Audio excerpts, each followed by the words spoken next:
So welcome everyone to this last session of our meeting celebrating 20 years of the Gmrt. We have an exciting program lined up. We will begin with 2 science talks, followed by a release of a Pulsar data processing pipeline as well as some Pulsar data. And then post the break, we will have 2 panel discussions, one focused on the last 20 years and one focused on the road ahead. So let's get started. The first of our talks today is by Tiziana Venturi, who will be talking about the impact of the Gmrt on our knowledge of diffuse emission and radio galaxies in clusters. So over to you, Tiziana, please. Thank you. Thank you very much. Will you give me a warning at some point? Yes. So you have 30 minutes. So I'll give you a warning at about 24 minutes so that you can wind up in 2 or 3 minutes, and then you'll have 3 minutes for questions. That will be fine. I should be fine in 25 minutes. Thank you very much. Thank you. Yeah.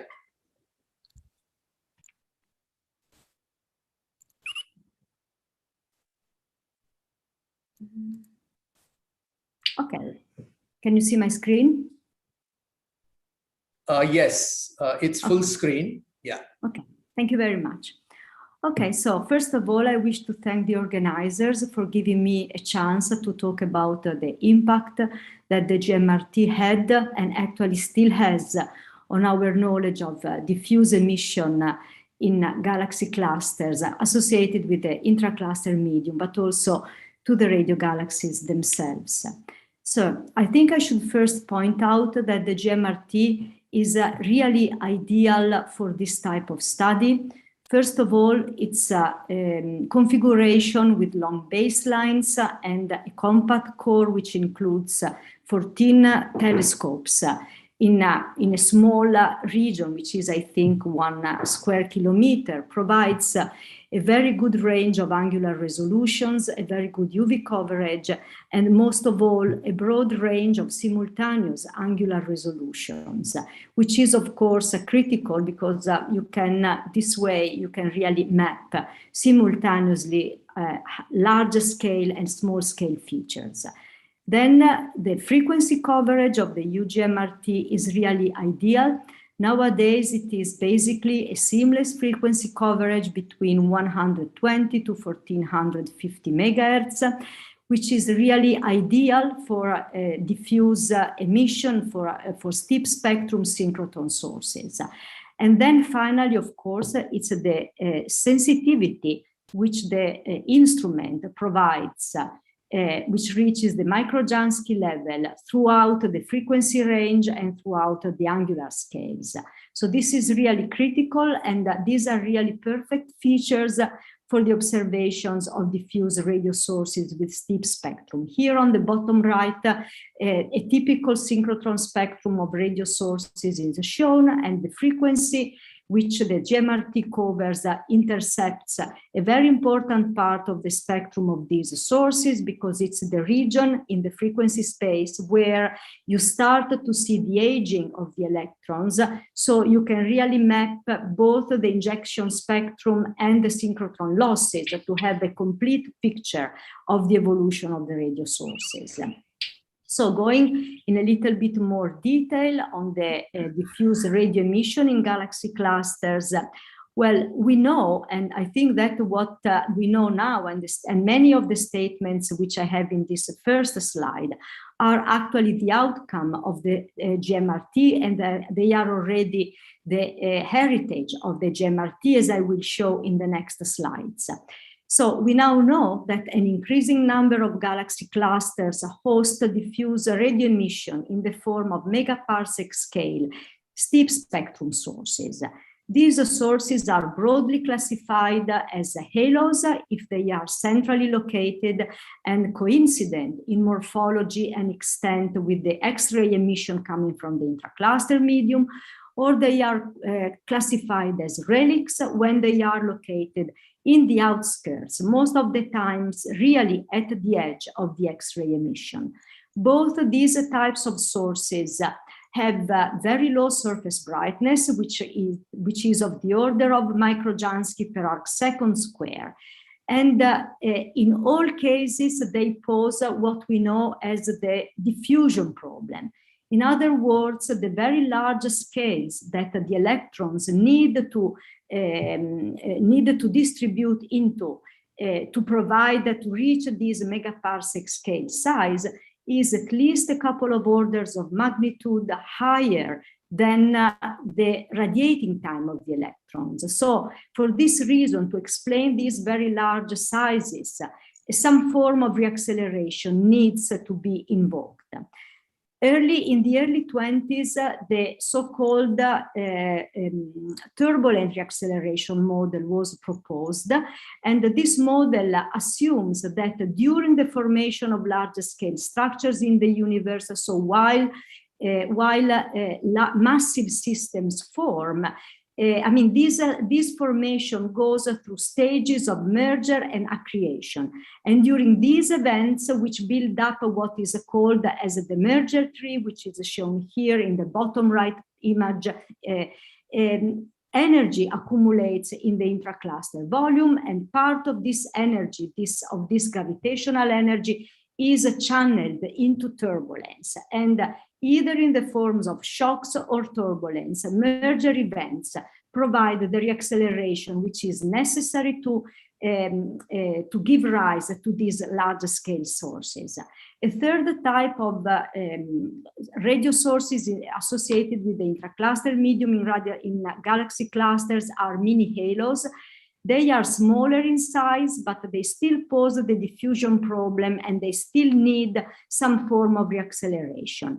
They are usually found, and I will go into more detail, in relaxed clusters, and they are usually contained within the cold fronts at the centers of the relaxed clusters.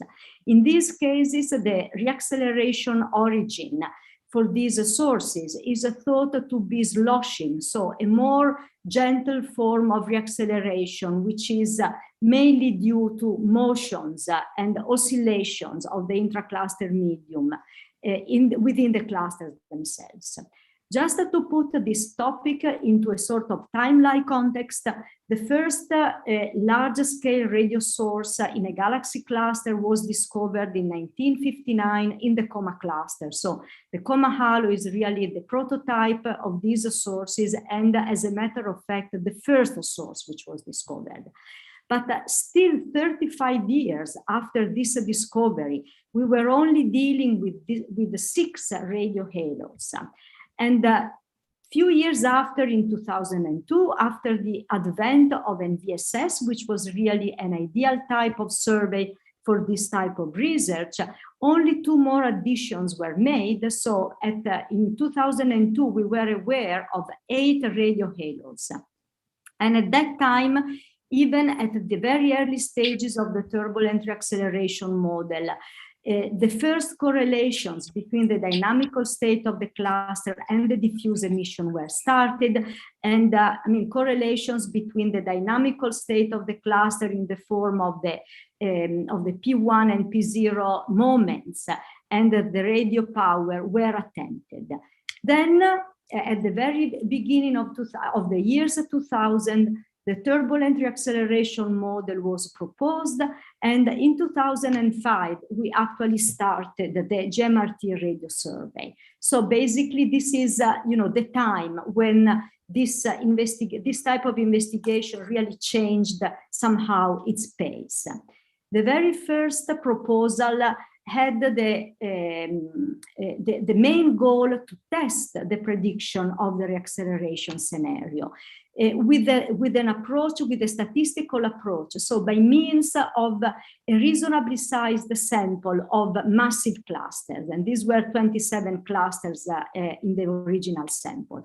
So basically what we wanted to test was this main prediction, which was a dependence of the fraction of radio halos in galaxy clusters with the cluster mass, with the idea that the energy builds up during merger events.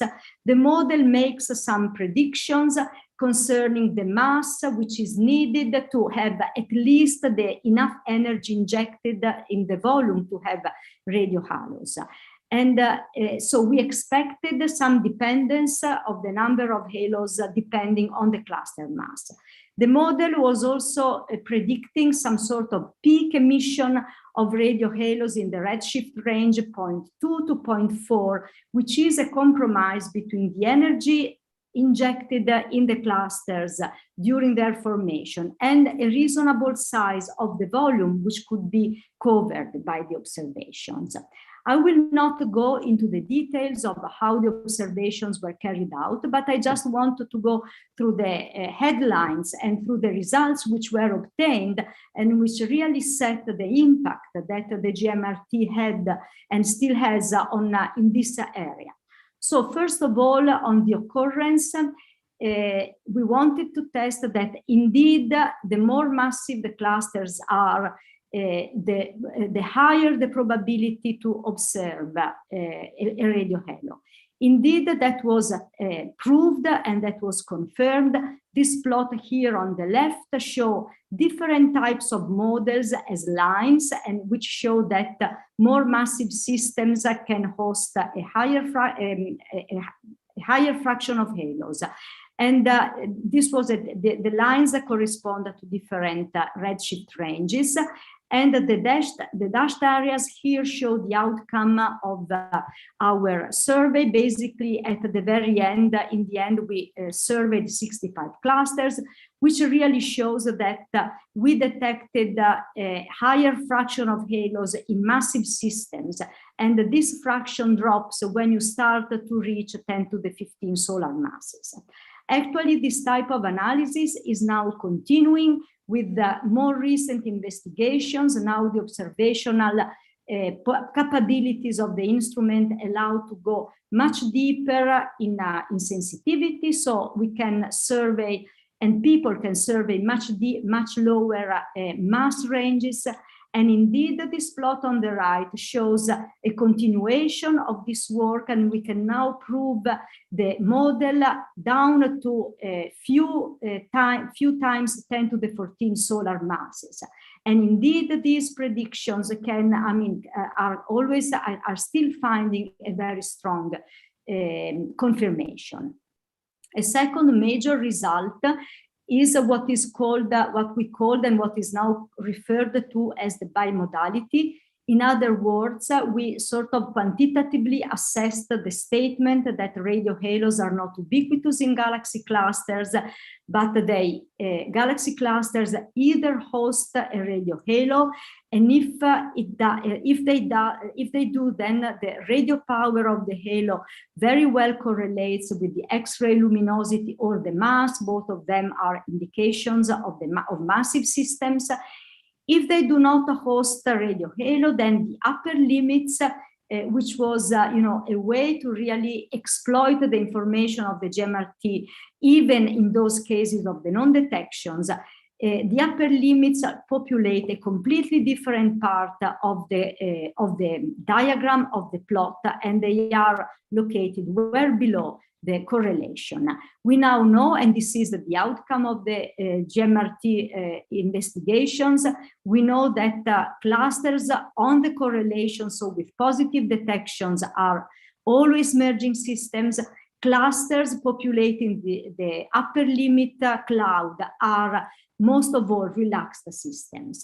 And I should point out that this is really a standard tool for any investigation which is carried out in this field now, both statistical investigations, but also studies related on few cases of clusters. I mean, it is really typical now and very instructive to see where these clusters, whether in upper limits or positive detections, locate in this diagram. A third important outcome is the quantitative association of merging clusters, of the merging systems and non-merging systems with the type of sources they host. These two plots here show basically the dynamical state of the clusters with some form of parameters, the concentration parameters, the offset center, and the momentum. the upper left region includes typically relaxed clusters, and we see that the mini halos are always found in relaxed clusters. On the other hand, the bottom right part of these plots, which intercepts the merging systems, shows us that typically radio halos are always found in merging systems. However, we now know that the situation is much more complex. As I mentioned, we are now available to reach much deeper and much more sensitive images, and this has shown, and these much deeper investigations have shown now that there are systems, let's say, in the wrong part of the parameter space for the dynamical state of the cluster. I just showed a few examples. This is the case of Abel 2142, which is located in a region of the parameter space where you would typically find relaxed systems. And this, I mean, thanks to the Gmrt, it is clear that this galaxy cluster hosts a giant radio halo. And this cluster is not really a major merger, it is more a sort of a multiple accreting system. Similarly is the case of Abel 2261, which again shows a megaparsec scale radio halo. And again, it populates a region where typically relaxed systems are found. And finally, I wanted to show the case of the cool core cluster 1823, where the mini halo, which is detected there, actually extends well beyond the core region and well beyond the cold front. So the situation is becoming much more complex these days, and it is really a new challenge to our knowledge.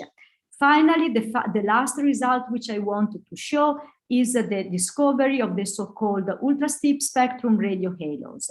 These sources are predicted in the framework of the turbulent reacceleration model, in those cases where the mergers are not either strong enough or massive enough to reaccelerate electrons up to the gigahertz frequencies. And I should mention that the gigahertz frequency, let's say 1.4, has been the typical detection frequency for radio halos for a long while.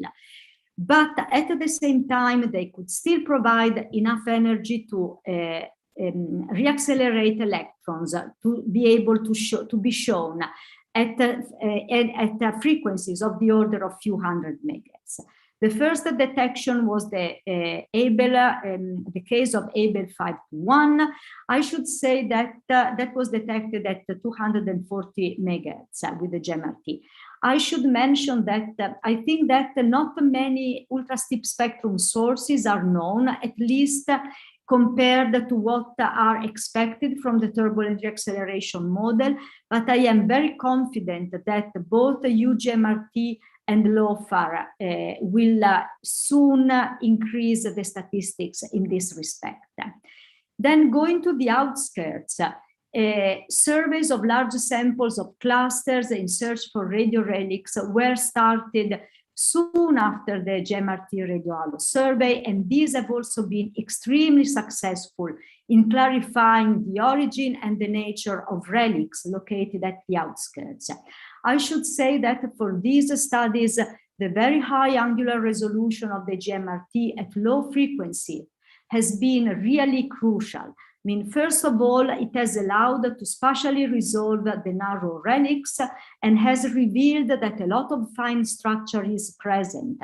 Now we see this fine structure with also at other frequencies with other instruments, but it has really been with the Gmrt that these features are present. And this is the case of the sausage relic, which has been which is really one of the most amazing images which have been obtained with the Gmrt. Beyond this, thanks to the high resolution and to the multi-frequency coverage, it has been possible to derive accurate spectral index images of the relics to study how the spectrum changes through the width of the emission. This, I mean, the study of the spectrum is essential to really study the reacceleration mechanism and understand what brings these sources into life. In this frame here, I show the case of MaxJ0717, which has also been studied with the Gmrt by many different users.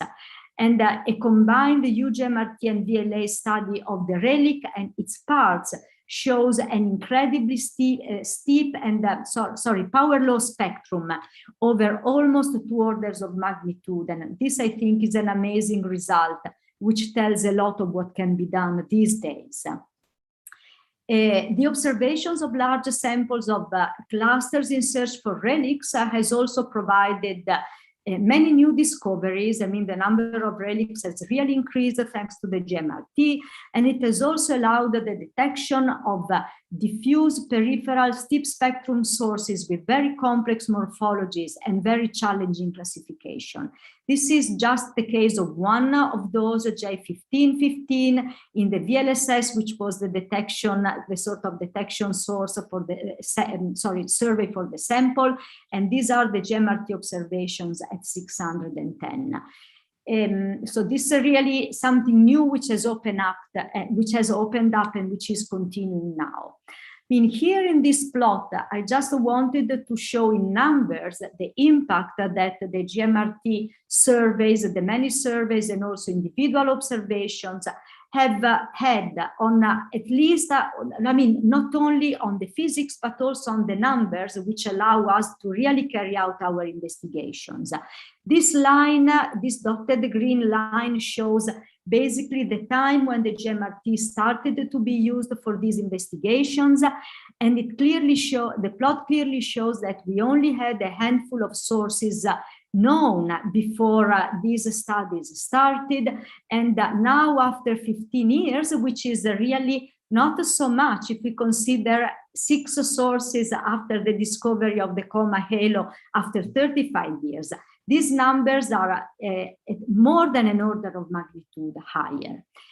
I also wanted to point out that the growing numbers of halos, relics, and mini halos do allow a much more detailed investigations of these sources and comparison with the theory and simulation, which really need to go hand in hand. At the same time, the much higher quality of the images poses many new and challenging questions.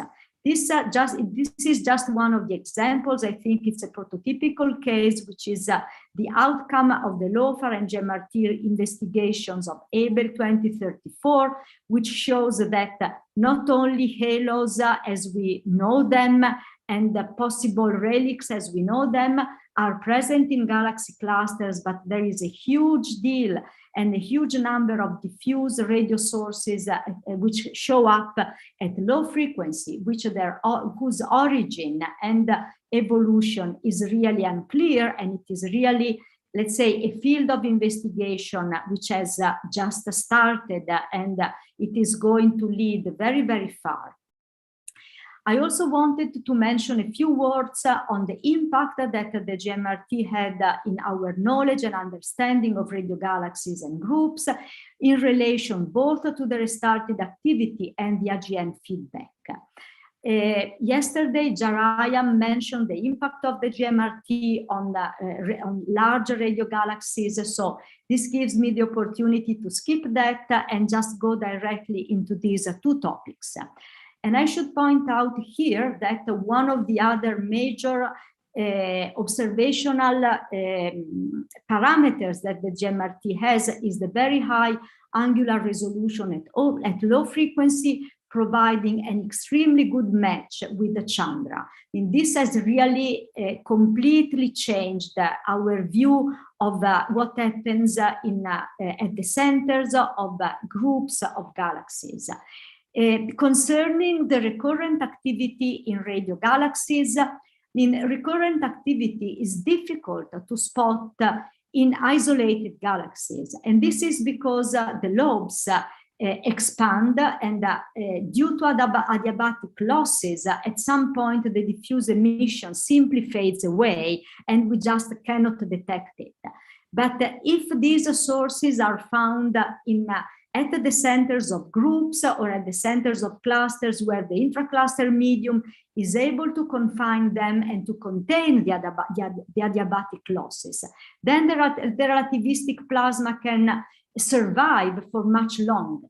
And this is the case of NGC 1407 at the center of one small group of galaxies, where we simultaneously see the emission coming from the newborn source, which is shown here on the left, and whose reasonably flat spectrum is shown here in red with the use of different frequencies, of course, but at the same time, the confinement which has taken place by the intracluster medium allowed to survive the previous cycle of activity, which is shown here in the light blue, and whose spectrum is completely different, completely detached from the inner lobe, and allows us to really show the evolution of this radio galaxy.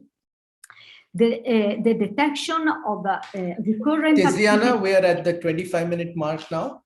Okay, thank you.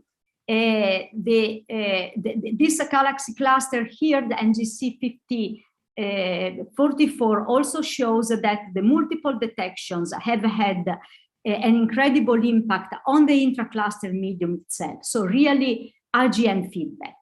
Just the last slide on this topic, I wanted to show the extreme outburst which has taken place of the center of a Fucus cluster detected thanks to multi-frequency observations where Gmrt played a major role, which poses this cluster as the most powerful AGN outburst ever detected, with dramatic consequences over also on the dynamic of the cluster. I just want to spend 2 more minutes comparing, or at least putting the Ugmrt in the framework of the current facilities.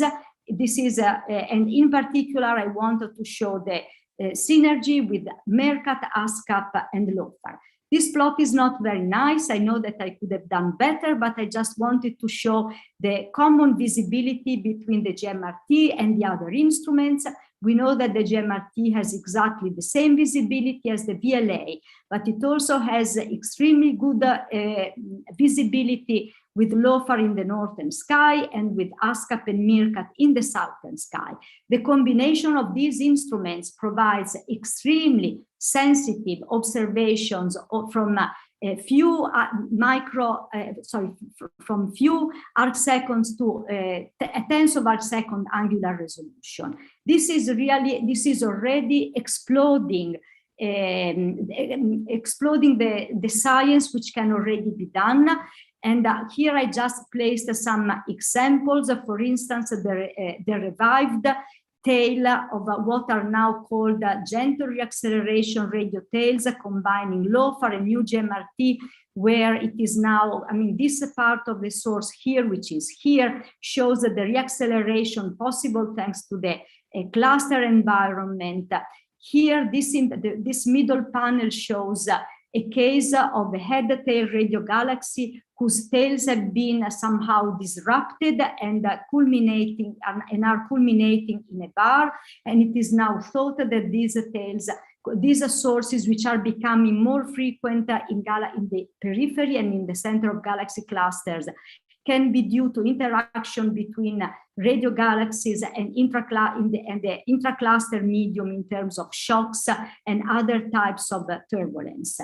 And finally, I wanted to point out the role that the Gmrt has started to play in the search of radio halos in distant clusters, where really the high resolution and the frequency coverage is necessary. These sources are a challenge to our understanding of the formation of radio halos, and so this is really something new which has come up. So this is really my concluding slide. I wanted to point out and really underline that the Gmrt has provided an enormous contribution to our advances in our understanding of galaxy clusters and radio galaxies within. It has set the basis for continuous growth in this area.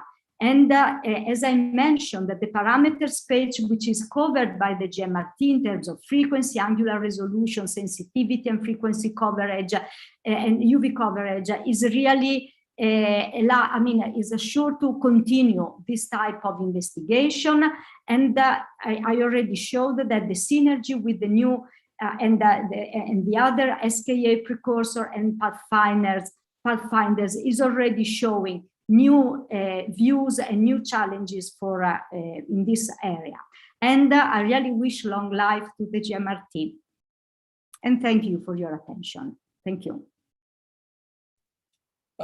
Thank you very much, Tiziana, for a comprehensive overview of a very important area of contribution by the Gmrt. We have time for a couple of questions. Let me kick things off by asking a question which Anant is asking on the YouTube channel. Anant says, will a study of relics at frequencies at say 75 megahertz, a much lower frequency than the Gmrt, help in advancing the field further? Well, I definitely think so. I mean, obviously, the more you can cover the frequency range, the better. Of course, I think it will be crucial not just to think of the frequency, but as I mentioned, also to think of the resolution which might be available at the lower frequencies. I definitely say that the answer is yes. Yeah. So if there are any participants on the Zoom meeting who want to ask a question, please unmute yourself and go ahead. Can I ask, or since there are two hands up, so maybe there are a couple of hands up. There are a couple of hands up. Okay, let me check quickly. Yes, so can I ask Mamta to go ahead first?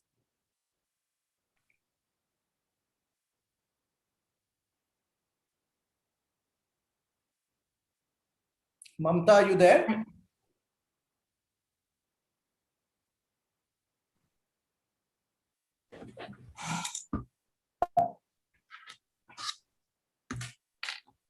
So okay. Mamta, can you hear me? Yes, we can hear you, Mamta. Go ahead. Okay, I'm sorry. Yes, so thank you very much for this interesting talk and for providing a complete overview and contribution of Gmrt in the study of galaxy clusters. So it has been very impressive contribution from the Gmrt. And now LOFAR has, of course, taken up ahead. My question is, you show bimodality distribution using the X-ray and the radio data, and you see it's getting better and it's very important to address it. I would like to know, using these bimodality distribution studies, which are the cosmological parameters that you can provide constraints on? Well, I'm not really sure about the cosmological parameters.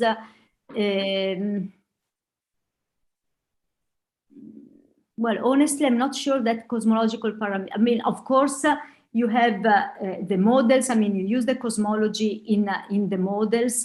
I should tell you that I'm not really sure which exactly they could be. Let's maybe discuss about this outside, and then we can. I can provide a sort of more accurate. I mean, I really have to look at it into this myself. Mm-hmm. For as far as the cosmological parameters are concerned, I mean, I'm not really sure that you can constrain cosmological parameters with the bimodality. But let me look into this, and we may pick this up outside this meeting. Yes. Okay. Yeah, Shantanu, can you please unmute and ask your question? Yes, can you hear me? Yeah. So I guess one big problem in galaxy clusters is the hydrostatic mass bias.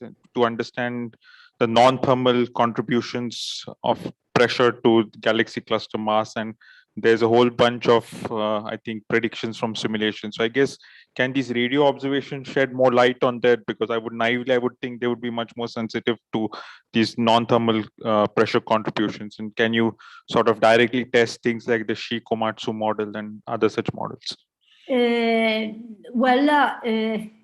mean, I think, well, of course, the more you go into sensitive observations, as we can do now, the more you can do. And also in terms of, I mean, testing other models. I am very much aware of the mass bias. This is actually, it is actually an issue. And of course, the more accurate you can sort of resolve the mass bias, the better it is. I would say that it is possible, but I cannot really provide clear constraints on this.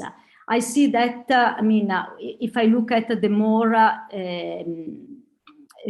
recent observations and the more recent contribution that is coming in this respect from, for instance, the more recent Ugmrt or LOF are also Meerkat data. I would say that it is promising, and something promising along the lines you hope for is possible.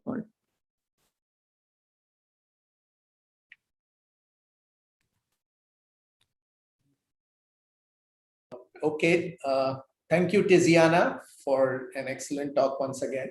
And we now move to the next speaker, which is Ishwar Chandra, who's going to review the continuum surveys and deep field observations with the Gmrt. Over to you, Ishwar. I'll give you a warning at 25 minutes. Okay, fine. So good afternoon, everyone. So I'm going to cover continuum surveys and deep fields with Gmrt. So when I prepared this talk, I kept it more for in a semi-technical manner for a wider audience. So I will basically report various people's work at this is what they have done instead of going very deep into their work, because there is lots of work has been done. So it will be difficult to cover into detail of everyone. So this is outline of my talk. First, I probably it is better to recall why survey versus individual targeted observations, and then I will discuss some of the large survey projects done with the legacy Gmrt. One of them is definitely TGSS, TFR Gmrt Sky Survey, and then deep fields with Gmrt. Actually, survey and deep, they are like interchangeable. Smaller area with more exposure becomes deep field, and larger area with less exposure becomes like a little bit shallow. And then recently, some of the early results from upgraded Gmrt also I will cover, and then future prospects. So why to survey a region? So basically, if you survey a given region, it allows us to study the objects in a statistically complete sense for a population synthesis or that kind of statistics. And then it helps to discover objects in an unbiased way. So for example, some objects you never thought it will emit radio emissions. If it is a pointed observation, we will never propose radio observations. But in a survey object, if there are certain objects that kind where radio emission is not expected, you can still search because it's a observations are done in an unbiased way. And then survey data products, they enable a wide range of astrophysics studies because typically a survey region has optical, infrared, X-ray, and within radio also there are multiple observations available. So using multivalent data, much more astrophysical studies can be done. And it also enables a wider user community to do broad range of science. Basically what I meant is, suppose I want radio measurement of a particular galaxy, I am not radio astronomer, then I have to learn data analysis, get the telescope time and do it. But if some products are available, flux measurements of certain region of the sky is available, then if my object of interest is already there, then all I need to do is go and look at that survey, take the flux measurement, and then include it in my science. And then data processing is done by domain experts in a survey, and so that they are very well characterized, and the users can take it without worrying about the reliability of this one, reliability of the values. And such a kind of data products are very productive for observatory. It means more number of people are using those kind of products. So at low frequency, particularly why this is important is that sky is bright at low frequency, and there are more number of sources per square degree at low frequency at low low flux values. And typically, some of the science goals in low frequency survey are epoch of reionization, high redshift radio galaxies, pulsars, stars and extrasolar planets, clusters of galaxies, active galaxies, and many things like that. Some of them talks you already heard, like Tiziana before and Bashwati and Aditya in the morning. And few examples which are survey examples which have been followed up with Gmrt. They're like Hubble deep field, Chandra deep field, and other legacy fields like XMM, LSS, LS, N1, and then LS-S1 is too south for Gmrt, but that is another field which will be observed by Meerkat and other telescopes. Cosmos, Lockman hole.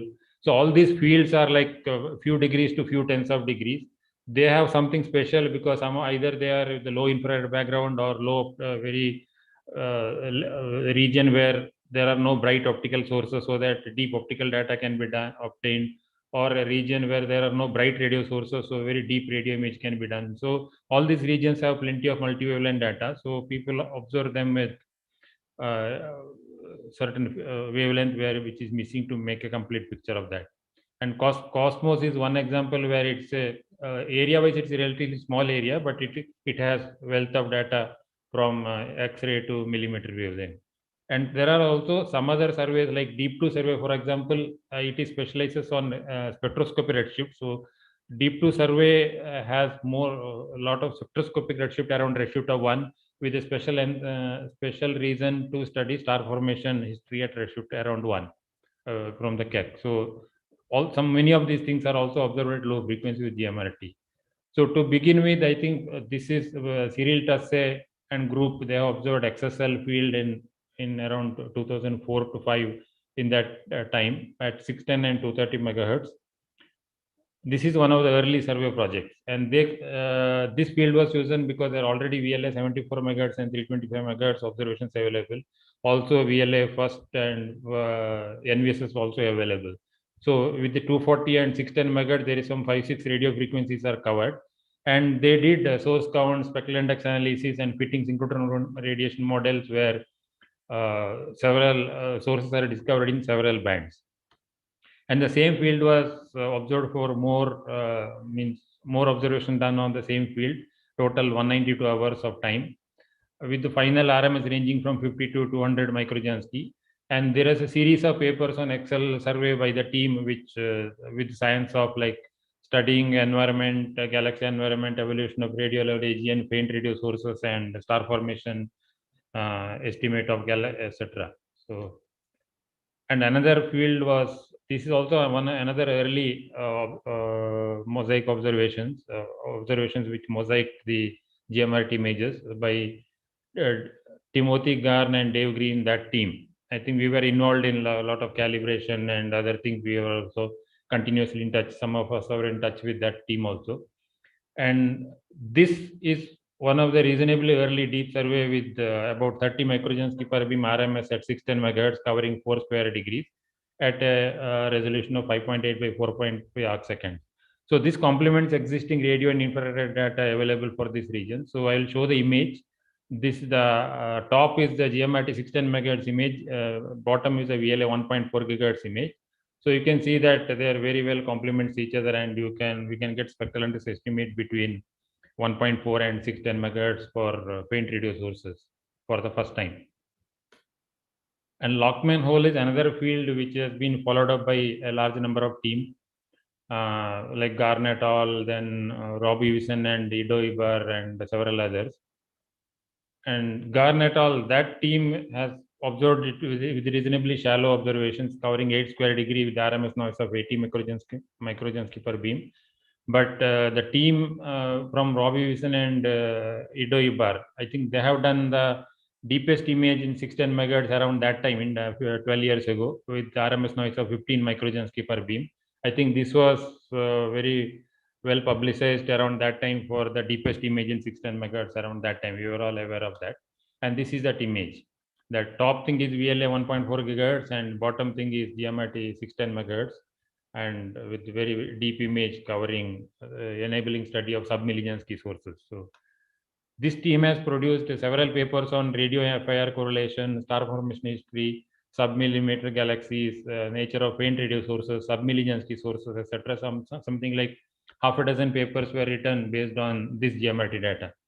And the same field was also observed by Yogesh Vardekar et al. At 325 megahertz as a part of larger survey, which I will cover into a bit later. So LSN1 is another field which has been followed by many teams, wide and narrow, wide and small area field. Deep imaging is done by Ugmrt et al. And 610 MHz, and also by Chakravarti et al. So I will come to this now. So at 325 MHz in 2009, I think Sirotia was that was 2 full synthesis on a single pointing. So at that time, at 325 MHz, 40 microjansky per beam, this was the deepest image of at that band. And the team did source count analysis, specular index analysis, search for ultra-spectrum sources, and etc., and released a public catalog. This catalog was used by several others in the future. 325 MHz. It is still used for along with the other data in 325 MHz. And 610 MHz, Russ Taylor and Emmanuel Okran, they have produced deepest image of LSN1, one about 1.8 square degrees. What they did was they observed about 7 pointings around the central region, with all pointing about 20 hours per pointing. So something like 100 plus hours to cover this region.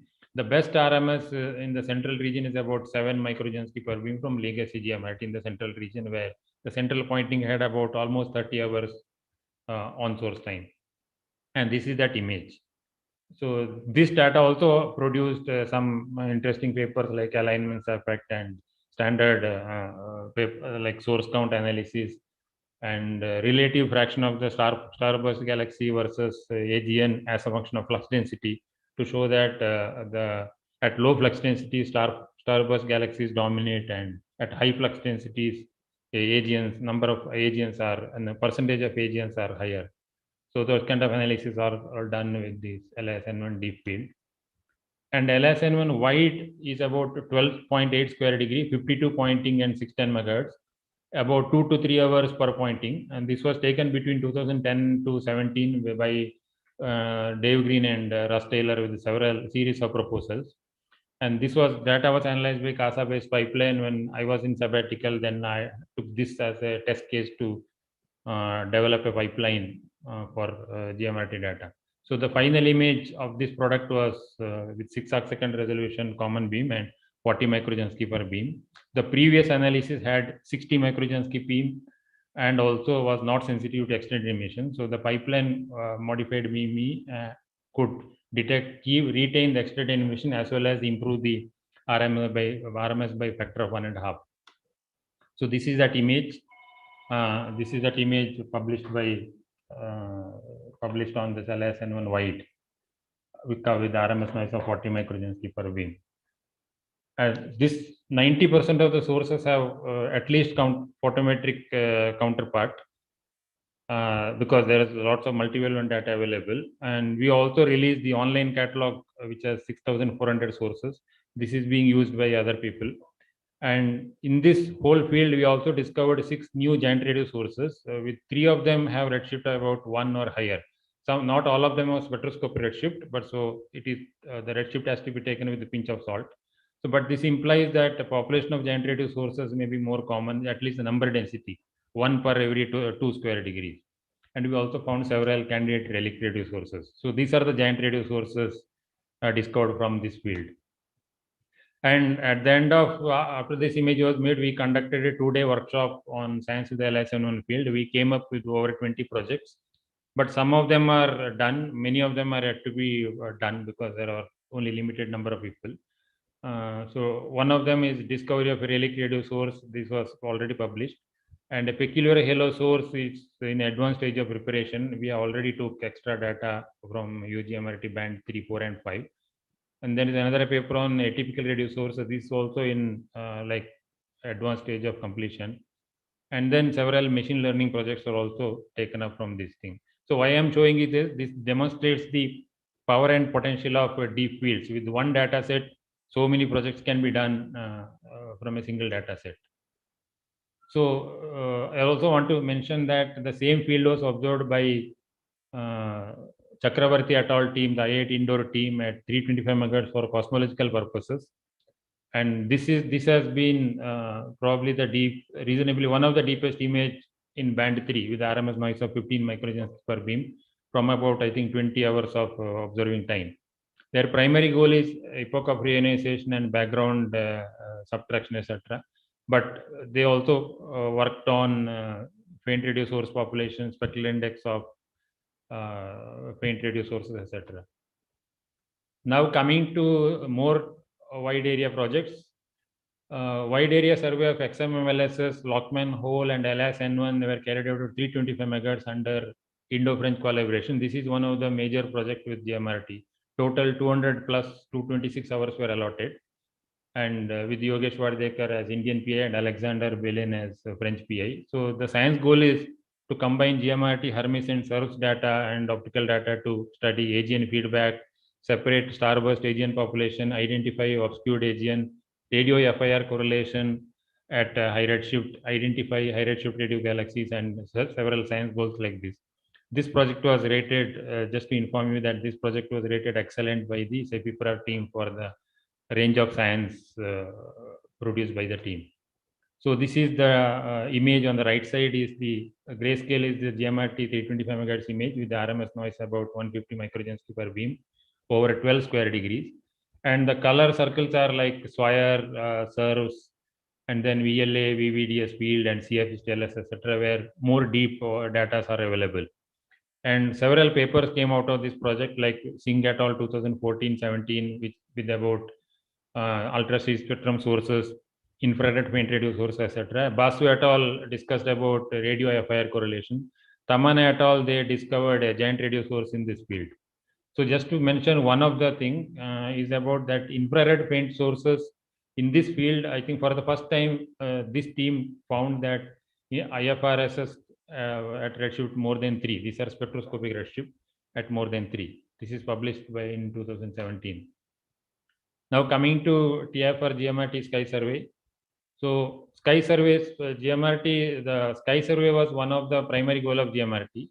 So we actually wanted to Sky Survey complementary to NVSS and all Sky Survey at low frequency. So if you see the bottom left figure, so you can see that at low frequency below, maybe below WENS, etc., the 7C is probably the best available large survey, and then VLSS. Both have them a very poor sensitivity, like 100 millijansky plus. But with Gmrt, even in snapshot 150, we could have 5 sigma detection of 40-50 millijansky. Even then, it will be much deeper than 7C. But the right figure is where Gmrt stands out much more clearly. The resolution at 150 is 20 arcsecond. So in the resolution space, Gmrt survey will stand out much ahead of all other surveys. So over 2000 hours was scheduled in 2010 to 12. And this is the largest area radio interferometer survey to date, 37,000 square degrees, almost 90% of the sky. All sky visible from Gmrt north of minus 53 degree was observed it. And the early release was there from the original team in 2013-14, but that could not continue for long. So full TGS was analyzed and imaged by Intema et al. In 2017. And this is a slide which Intema kindly gave about TGS's alternate data release. This has been very widely used. So TGS's release from now gives about 5,300 images at 25 arcsecond resolution, sky north of minus 53 degree declination. Majority of the pointing have noise levels of few millijansky per beam. It catalogs about 500,000 radio sources, and then flux density accuracy is typically 10-20% in most part. Near very bright sources, the error can be much larger. And data products are easily available via web interface given below. And this has been widely used by community with over 100 papers written already by now. So not only extragalactic, Gmrt was also used for galactic region survey, Cygnus OB2 region with Gmrt.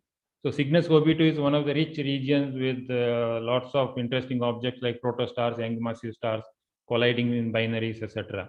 So unidentified very high energy sources, etc. So quickly I will mention that these are the images. This is a region where we did the observation. So I will run quickly on this. This is 325 MHz survey, 5 pointings. If you zoom it, you will see that we have detected several sources very clearly. Same thing at 610 MHz also. So this area was covered nicely and you detected plenty of sources. So now coming back to the deep field with Ugmrt, with much improved sensitivity and UV coverage, I think several deep fields are already being carried out. We heard some of them already by Aditya Chaudhary. So one of the deep field is XMML in the XMMLS region. It's a high redshift cluster. And this was observed for about 20 hours on source time with 10 hours plus 10 hours additionally taken to push the limits of Gmrt. So the RMS noise in this image was about 14 microjoules per beam with at a resolution of 6.8 by 5.3 arcsecond. And you can see that the same region has VLA image at 17 microjoules per beam. But compared to when I scale it up, this is equivalent, the Ugmrt noise is equivalent of 6 microjoules in VLA L band. So you can see the left side and right side that you see more number of sources in with the Ugmrt band 3. Is typically 1800 sources per square degree is what I estimated. So coming to some more deep fields, deep 2 fields I mentioned before, and these are the 2 deepest image in band 4, probably the deepest image in band 4 by anyone. Chaudhary et al., you heard the talk yesterday or today morning, I think. So left side is one of the field of deep 2, field 32, which has RMS noise of 6.4 microjoules per beam. Right side is another deep 2 field with RMS noise of 5.4 microjoules per beam. And you can see that some of the sources have been imaged very nicely. So this actually demonstrates that Ugmrt can do much, much deeper than legacy Gmrt. So here is another field, Cosmos field in band 3. This is a low frequency compared to the previous one. And Chaudhary et al., they made a very deep image of 10 microjoules per beam. This is also probably the deepest image in band 3 ever done with Ugmrt. You can see some of the sources nicely coming up. And there is one more image in L band, Ugmrt band 5 by Bera et al. This is also in L band also, this is probably the deepest image, at least maybe they're comparable to the deepest of by VLA, or it is the deepest kind of images with 2.1 microjoules per beam in L band. You can see several interesting sources on the sky. So another major project which uses Ugmrt's capacity is SuperMIGHTY. Basically, it is a joint project between Meerkat and Ugmrt. So MIGHTY is a large project with Meerkat observing legacy field up to 50 square degrees, several fields. And Ugmrt was chosen to complement or take counterpart to the multi-fields at L band. The main advantage is the Meerkat L band resolution is about 4-5 arcsecond. And the survey sensitivity is 2 microjoules per beam. And Gmrt at band 4 and band 3, we can get comparable resolution and comparable sensitivity with very deep observation. So this will allow us to do ultra broadband polarimetry, then spectra for wide range of frequencies, closely spaced frequencies, then H1 science at high redshift by stacking, star formation history, faint agent population. This kind of science are generic to any deep field science, evolutionary agent, obscure science, etc. And the pilot survey is already released for the within the group. And then this is what it is. The band 4, the RMS noise is 8 microjoules from about, I think, 7 hours per pointing, or 7-hour session, maybe 5 hours per pointing. And then band 3 is also like 7-hour session with about 20 microjoules per beam. So this is now released within the group for early science. So looking ahead, survey was one of the science goals of Gmrt. So I gave examples of how several teams have produced images and catalogs for small and large area surveys, some of them shallow, some of them very deep. And several medium and small scales have been carried out to legacy Gmrt. But coming to Ugmrt, the Ugmrt has produced some of the deepest image at sub-gigahertz frequencies like 600 megahertz, 700 megahertz, and 400 megahertz. The best thing about this this band is it has a reasonably high resolution. In band 3, with slight uniform weighting, you can get down to 6-7 arcsecond resolution. In band 4 also, you get down to 4 arcsecond resolution at low frequency. Basically, high resolution, high sensitivity image and low frequency. This is the best thing about Ugmrt. And as you have seen that the images down to 5 to 10 microjoules per beam in band 4 and band 3 are possible, actually possible with the Ugmrt. And Ugmrt's band 4 and band 3 are uniquely placed between LOFAR and at low frequency and Meerkat and JBL at high frequency. So this is what I am demonstrating from the next slide, that LOFAR on the left side and Ugmrt in the middle and JBL on the right side. So for closely spaced spectral measurement and to fill the gap between LOFAR and JVLA and to get wide spectral coverage, Ugmrt nicely fills the missing space and comparable sensitivity and resolution to full LOFAR and Meerkat L band. And thank you. So this is what I wanted to cover.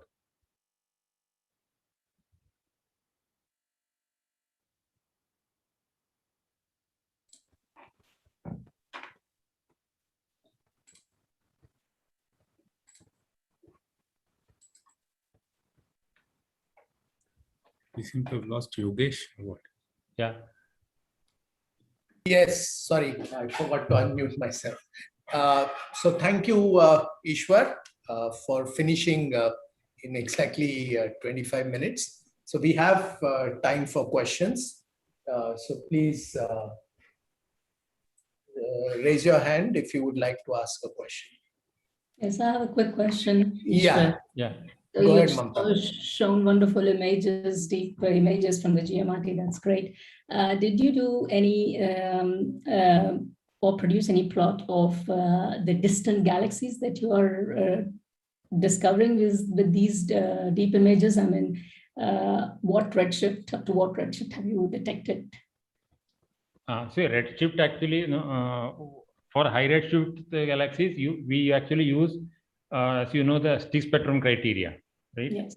So using ultra stick spectrum criteria, we actually eliminate that they are not low redshift and they are not known object.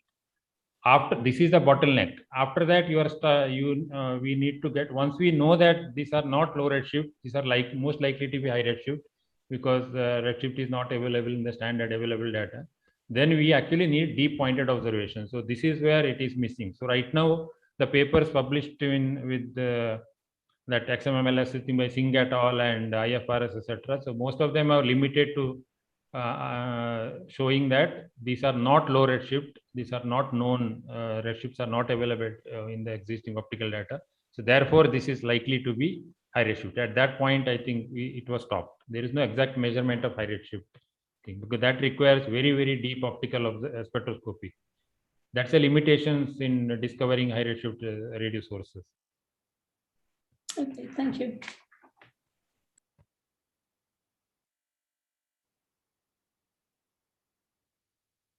I don't see any questions on the YouTube channel. So if anybody has a question here, please raise your hand.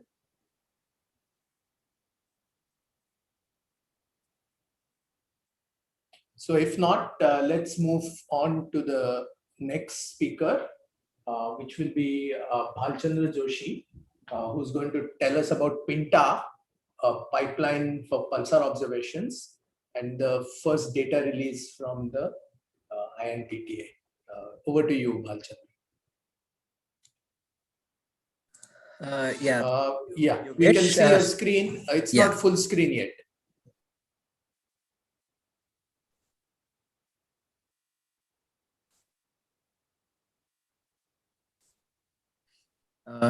Can you see the full screen now? Yes, it's full screen. You may start. I'll give you a warning at 25 minutes. Yeah. Okay, thanks. Good day, everyone. As part of Gmrt completing 20 years of its science of operation, I am now presenting the third of the release associated with this particular event. Like the previous two releases, this release presents tools for assisting the Pulsar users of the Gmrt, a quick turnaround to science in a standard way practiced globally in the Pulsar community, as well as data release from one of the large Pulsar timing experiment. It basically makes public for the first of the data products from the Indian Pulsar timing array experiment, and with more of such releases to come in the future. Both these efforts are the sum of effort of a large team of people whom I have listed here. And I would make a particular mention of Abhimanyu Sushobhan, Prabhu, Shantanu Desai, Krishna Kumar, and Nobelson in sort of preparing these releases. And I'll present these things as two parts. The first part of which is a pipeline for pulsar data reduction for the UGMRT, which we call as PINTA. The details of this pipeline are listed in the paper which has been sort of there. And as part of the release, we will have more details on a web page, which will be released here. Before I begin, I would also like to express special thanks and gratitude to V. Venkat Subramani, Mangesh Umbarje, Ratnakumar, Satpal Gole, who have been very helpful in assisting in various computer-related issues in installing these pipelines, as well as Jaiprakash Kamble, who would be sort of overseeing some of the operation of this pipeline. Okay, so unlike the imaging data, there is one significant difference in terms of time series data, and that is that this data is sampled at very high time resolutions, typically 1 microsecond to 256 microsecond per sample, compared to 16 second in imaging data. Consequently, the pulsar data has always been 20 to 50 times larger in size than the imaging data. And this has led to difficulties in its storage in the observatory. It has also led to difficulty in transferring this data to the users from the observatory. And last but not the least, in long-term archival. Moreover, this data is not in a standard format, which is used by the pulsar community, and thus it requires non-standard conversion and analysis tools.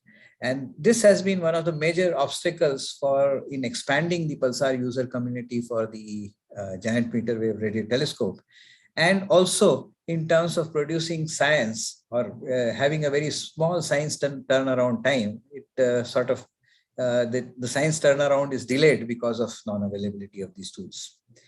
Another consequences is that all the pulsar data taken till date is not available as a long-term archive, and this is something which Yogesh referred to in his talk yesterday, that the pulsar data is not archived in this, and archival science is not feasible to improve the productivity of the telescope. Data reduction pipeline for pulsar data can address all these issues to help users and also provide a new observatory service in line with the other international instruments. And I think that's the main motivation for developing this pipeline and deploying this pipeline. A word about the standard data products. So in designing this pipeline, we considered different standards and tools which are currently in use in the pulsar community.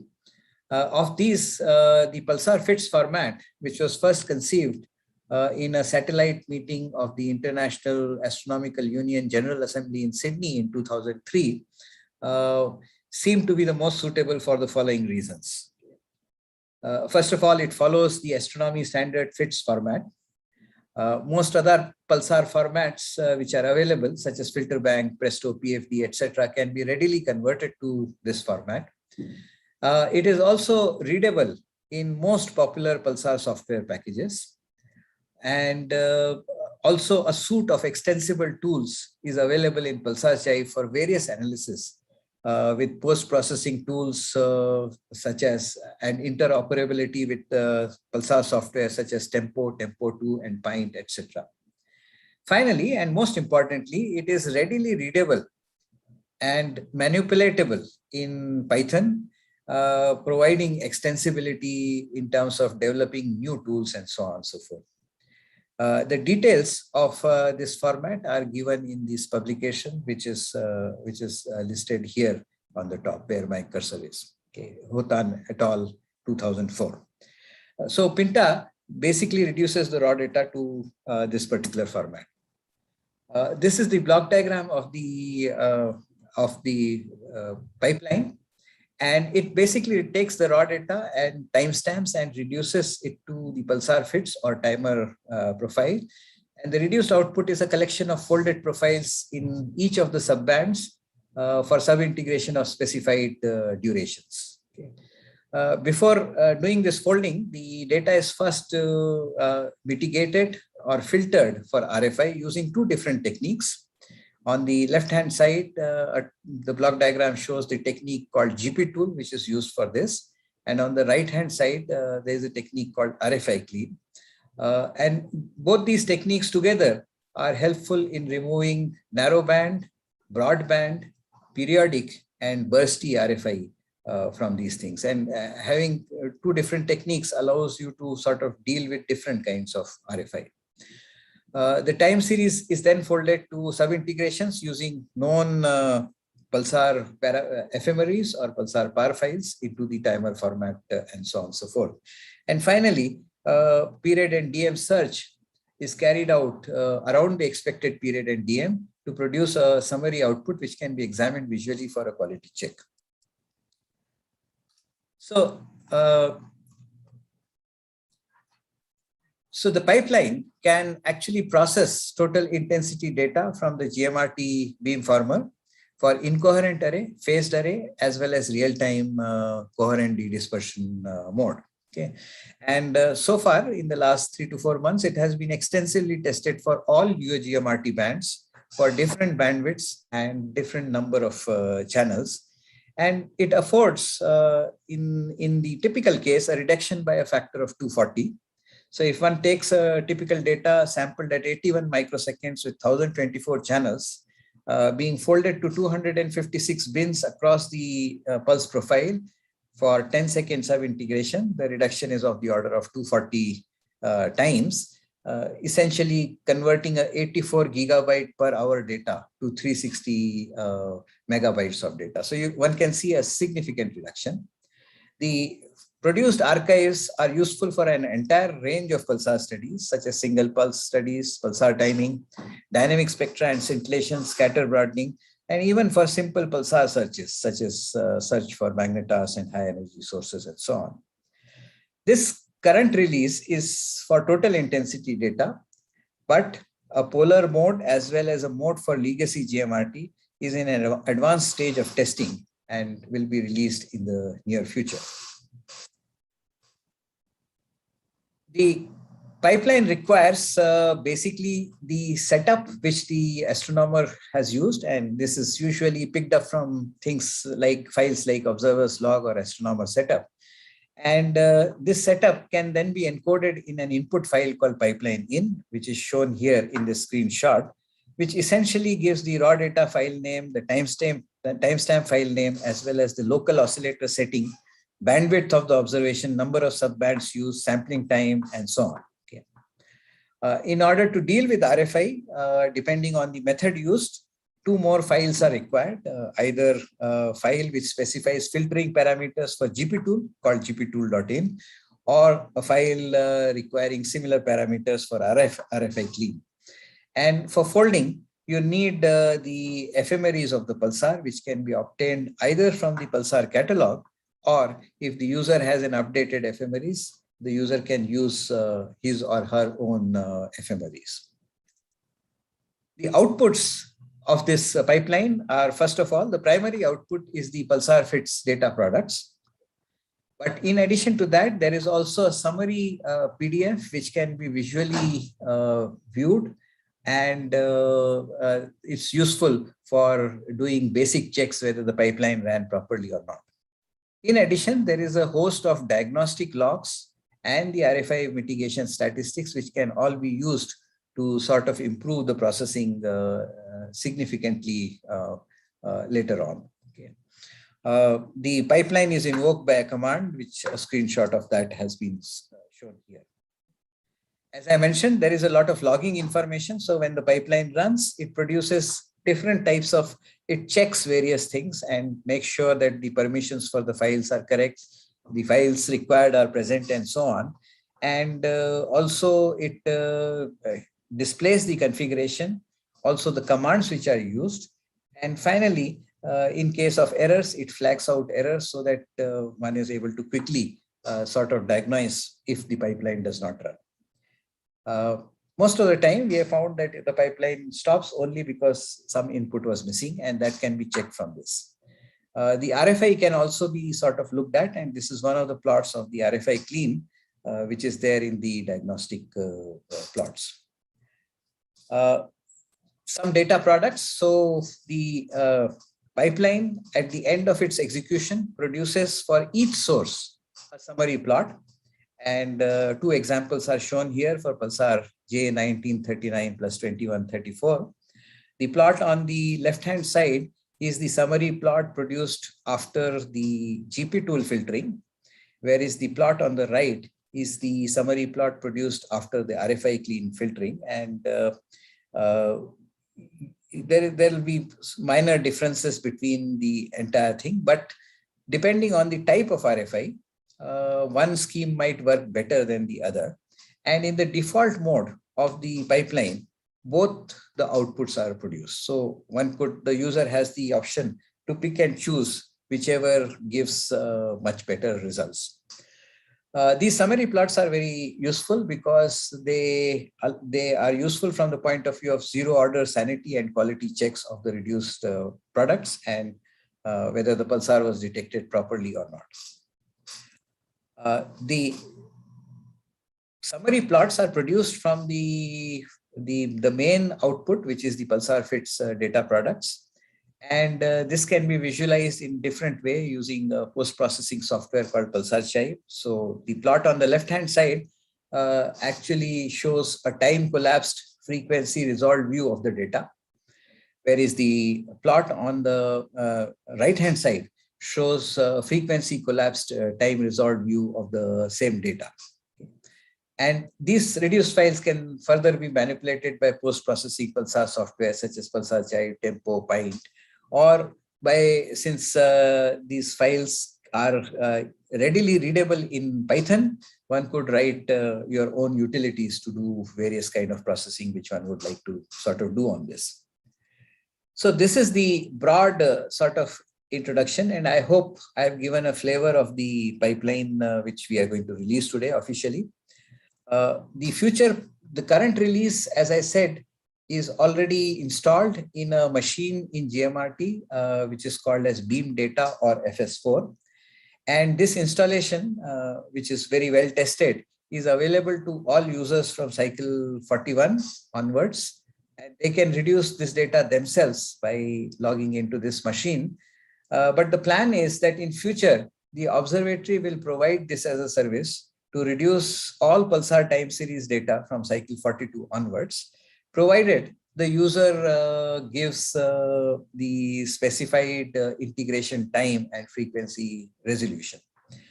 In case no such specification is coming from the user, the observatory will use default time and frequency resolution for processing all the data from 42.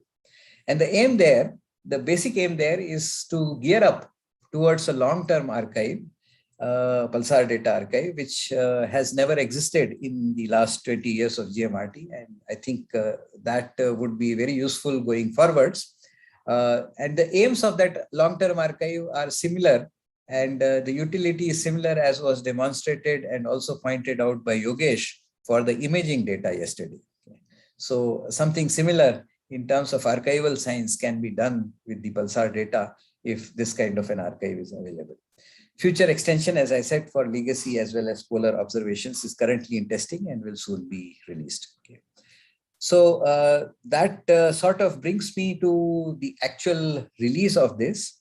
And in order to do that, I will stop sharing, and I would request Professor Dipankar Bhattacharya to kindly release the pipeline by ceremoniously pressing a button. And so I would like to invite him to do the honors of releasing this pipeline. Professor Bhattacharya. Yes, thank you, Malchand. Let me just get prepared for it.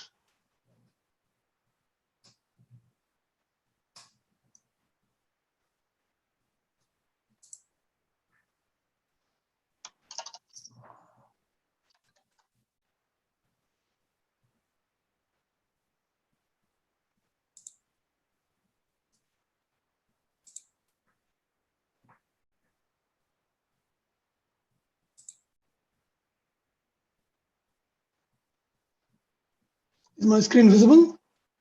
Yes. Yes, it's visible. Yeah. Okay. So the first release is for INTA. So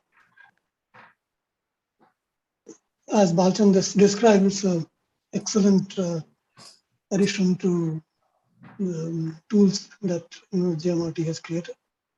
And I'm very happy to press this button to inaugurate it and go to the official release.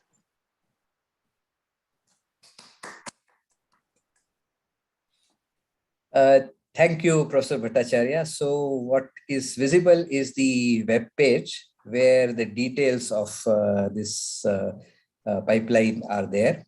So, so maybe I will share the web page to sort of explain a little bit before I move to the second.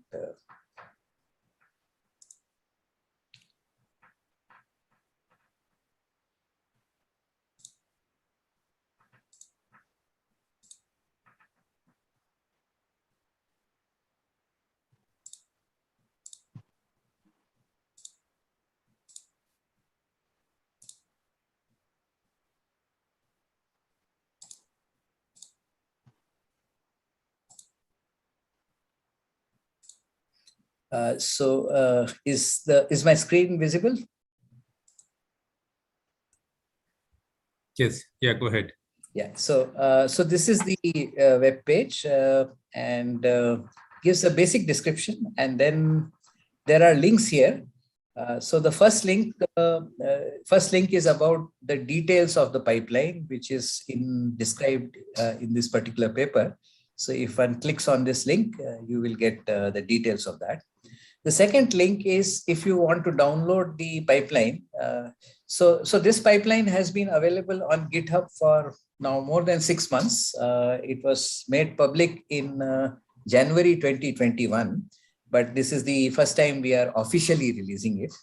So if anyone wants to install it in your own machine, you can go to this second link, which is the GitHub link, and from there you can download the full package and install it on your own machine.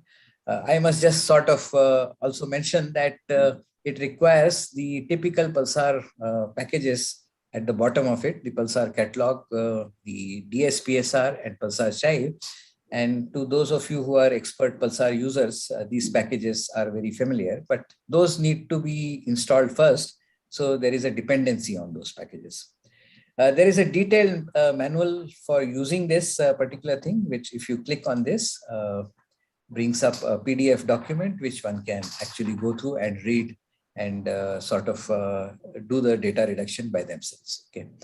So, so this was about the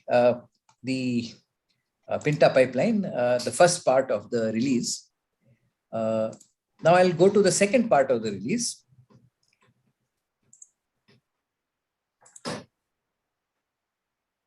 Oops. Sorry.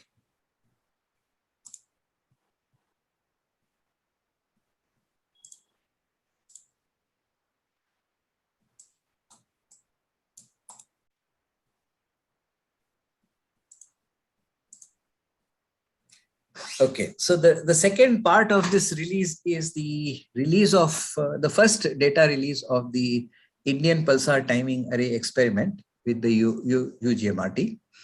Again, I'm standing here on behalf of a very large team, which is listed here. In particular, I would like to mention Krishna Kumar, Nobalson, and Shantanu, who have contributed significantly in making this, as well as the future releases possible from this particular project. But this whole large team has been working together to do quality assurance and other things to make this data come into the public and also in the future. Again, there is a special thank to the cyber infrastructure team, which has assisted us in doing many of these things and so on. So, and these are all the the majority of the collaboration members, which include students, postdocs, as well as astronomers. Okay, so Indian Pulsar Timing Array is a collaboration of 40 Indian and Japanese astronomers, postdoctoral research fellows, as well as students from about 16 institutions which uses the Ugmrt for monitoring a sample of millisecond pulsars since 2016. INPTA is a member of International Pulsar Timing Array, and together with IPTA, INPTA's main aim is to discover ultra-low frequency, sub-microhertz frequency gravitational waves. And here, the wideband and the lower frequency coverage of the upgraded Gmrt makes the Gmrt data unique for the IPTA dataset, primarily because of our ability to characterize the interstellar medium effects, such as the variation in dispersion measure and scatter broadening with an unprecedented precision. Okay.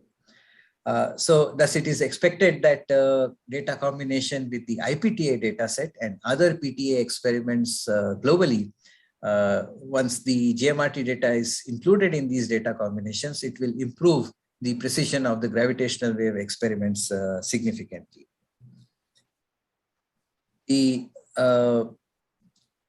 INPTA observations began as a pilot project using the legacy Gmrt and the ORT in 2016. But since 2018, INPTA has primarily used the upgraded Gmrt. The observations were carried out in the year 2018 with triple bands or triple multi-frequency bands, band 3, 4, and 5, using 100 megahertz of coherently dispersed data with a typical sampling time of 81 microseconds and so on. However, since 2019, we have been primarily observing with band 3 and band 5 with bandwidths of 200 megahertz and sampling times of 10 microsecond or better. One of the important thing about this experiment is that all these observations have been simultaneous multi-band observations using the multiple subarrays formed from distinct antennas. And this is a very unique feature of the upgraded Gmrt as well as INPTA experiment, which allows both high sensitivity and 300 to 1500 megahertz frequency coverage with very high SNRs at band 3, where the highest precision of DM variations and scatter broadening measurements are possible.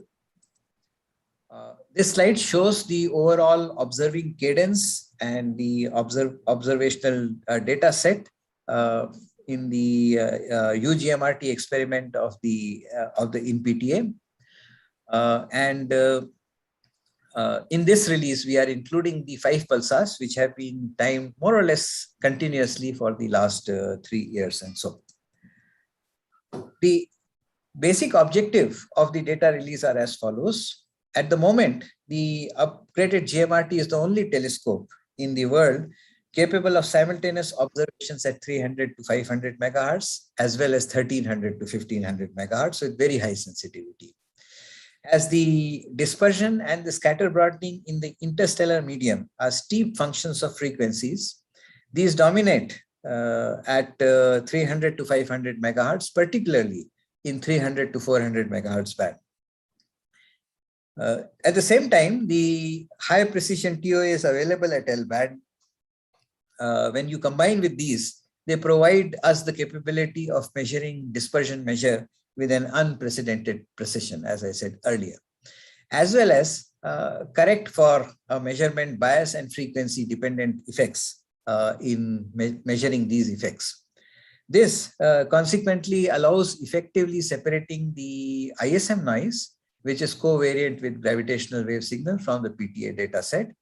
And this noise is very ubiquitous, as is also shown by recent chime observations, which are from 400 to 800 megahertz, daily observations, where the dispersion measure variations are truly sort of affecting the overall sensitivity of the data set. Okay. Adding our data, therefore, will improve the precision of other PTA experiments around the world in general and IPTA in particular. So those are the objectives of the things. There are 2 different methods. I will not go into these methods. The methods are described in detail in the 2 papers indicated there. One is what I call as narrowband method, where one uses a frequency resolved template and to obtain times of arrivals for different subbands, and then use tempo 2 to estimate the DM from least square fit. In the other method, on the other hand, one uses a principal component analysis decomposition of a frequency resolved template, and then use this frequency resolved template to fit to inverse square frequency delay in the entire band and get high precision dispersion measures. Okay. Typical uncertainties of the order of 1 part in 4 or 1 part in 5, and in some cases even better, are achievable using this method. So coming to the actual release which we are doing, this release includes the dispersion measure from 2018 to 2021 for 5 pulsars. And these are the 5 pulsars which we have the longest uninterrupted continuous baseline in the INPTA observations. And these DM measurements are schematically shown here. And as one can see that in the recent years, in the recent few data sets, we have had... Balchandra, you're at the 25-minute mark. Yeah, I'm almost through. The precision has increased significantly compared to our earlier efforts in 2018 and so on. And that was one of the reasons for changing our strategy from 3-band observations to only 2-band observations and wider bandwidth observation. And that has actually significantly improved the precision which we get from that. So all this data which is shown here in this plot is being released as ASCII files as part of this particular. The future plans, this is the first of the INPTA data release, but there are more to come. And the future releases include a release for remaining 15 pulsars, where the baseline is not as large as in the case of these 5 pulsars, by November 2021, in next month or so. And subsequently also release the wideband DMs. So the same data, but being analyzed by the wideband method by January 2021.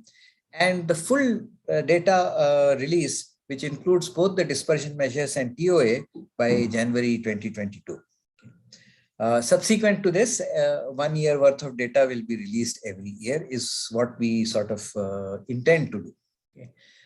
It may be worth mentioning that data combination with other PTAs is also in progress, and we are also in discussion in the IPTA DR3 group on how to sort of combine our data with the forthcoming data release 3 for the International Pulsar Timing Array experiment. Okay. So I hope I have given a flavor for this data release also, and now again I will stop sharing my presentation and request Professor Bhattacharya to release the second component of this data release.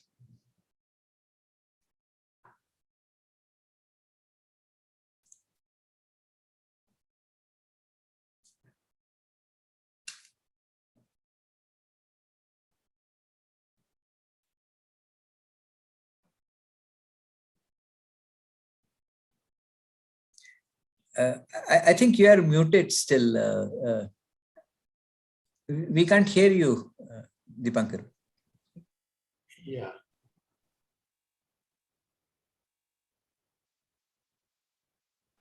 Yeah, I had muted myself. Yeah. And forgot.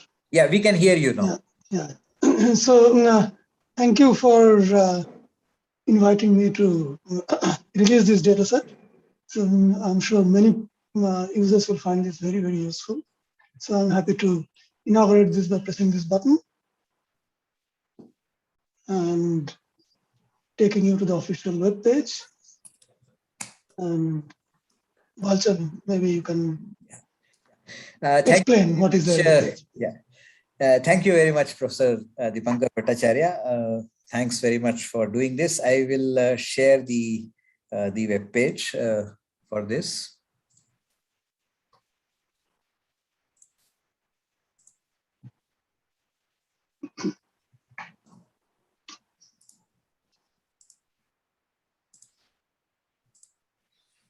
Okay, so this is the web page for this data release, and as I said, this is the first of the data release. Our other data release will also come here at the same place.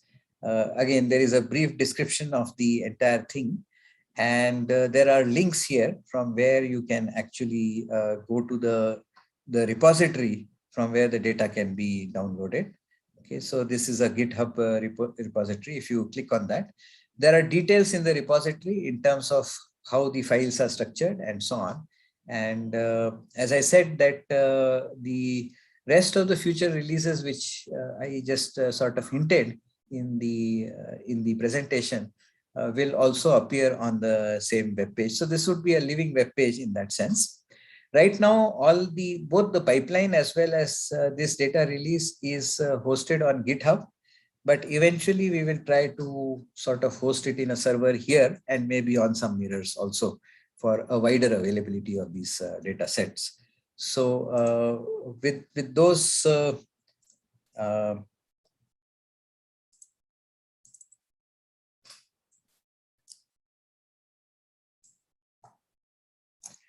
so that brings me to the end of my presentation. So thank you very much for your attention. Thank you very much, Bhalchandra, for a comprehensive presentation of both the pipeline and the data release. We have time for 1 or 2 questions.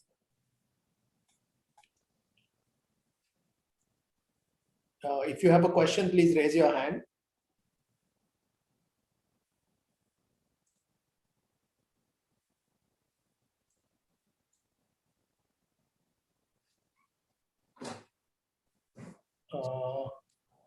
I don't see any questions. So let me check the YouTube link. I can ask a question in the meantime. Yes, go ahead, Mamta.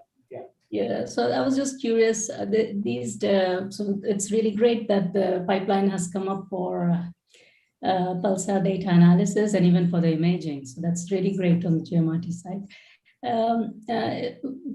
Is this data that the pipeline that you're showing, is it possible to even use it for beamformer data, especially you talked about gravitational waves study. So, I mean, is it possible to even do such studies with this pipeline or no? Yeah, I think the Pulsar pipeline was primarily designed for the gravitational wave experiment. So it's a sort of spin-off from that. The idea there was that we wanted to have a faster response time for analyzing our data, typically less than a week or so. So it's a spin-off from that, but in principle, I guess it could be used for other time series observations as well. Oh, right. Whether the format would be useful for those kind of things, I don't know. So for example, one could in principle use it for solar time series and so on. I am not an expert to say whether the format will be compatible with those studies. Okay, and another question, maybe it's not related to your presentation. Do we also have a pipeline from the Gmrt for H1 data analysis or not yet? For the users? Somebody from the spectral line, Jairam or someone could respond to that.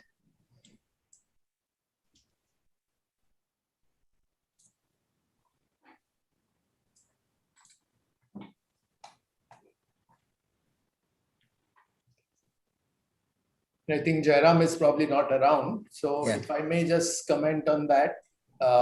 My former PhD student, Omkar Bait, was working on an H1 spectral line reduction pipeline. It's available on GitHub, and I can send you a link in the chat or offline. Great, thank you. It's on GitHub. Yeah.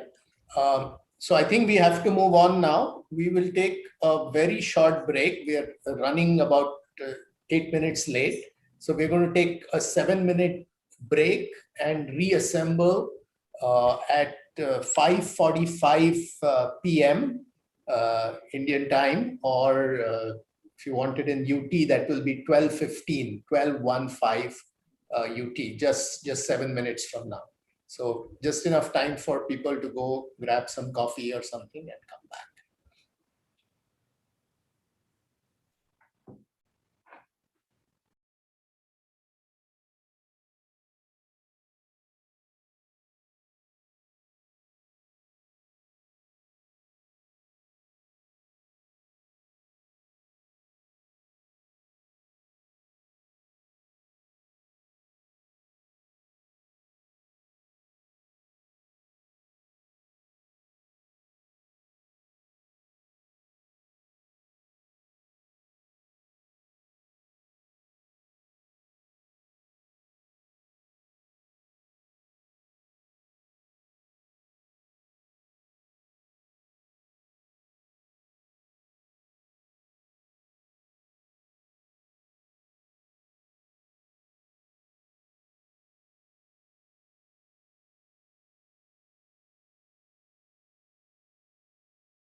So welcome back. May I ask Shil Kumar to stop sharing the messages?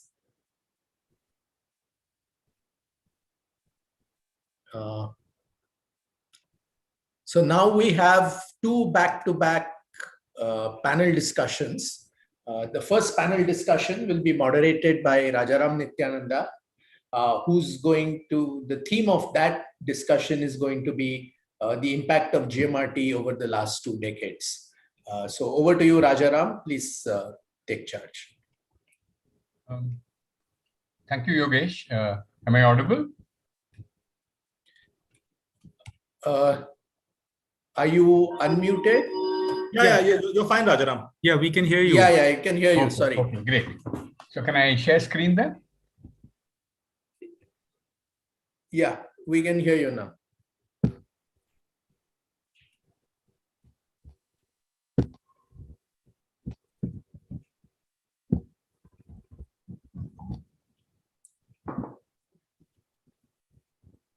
Yes, Rajaram, we can see your screen. Yes, so let me just get it to full screen.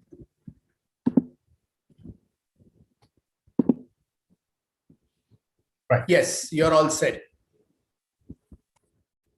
Okay, so this panel discussion is devoted to the impact of the GMRT.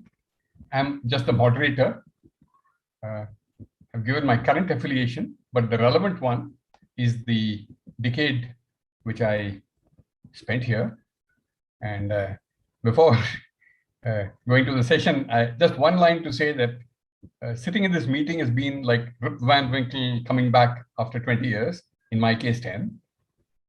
Now, impact of the GMRT on what? So we had an informal discussion with the 5 panelists, and these were some of the topics which came up in our discussion.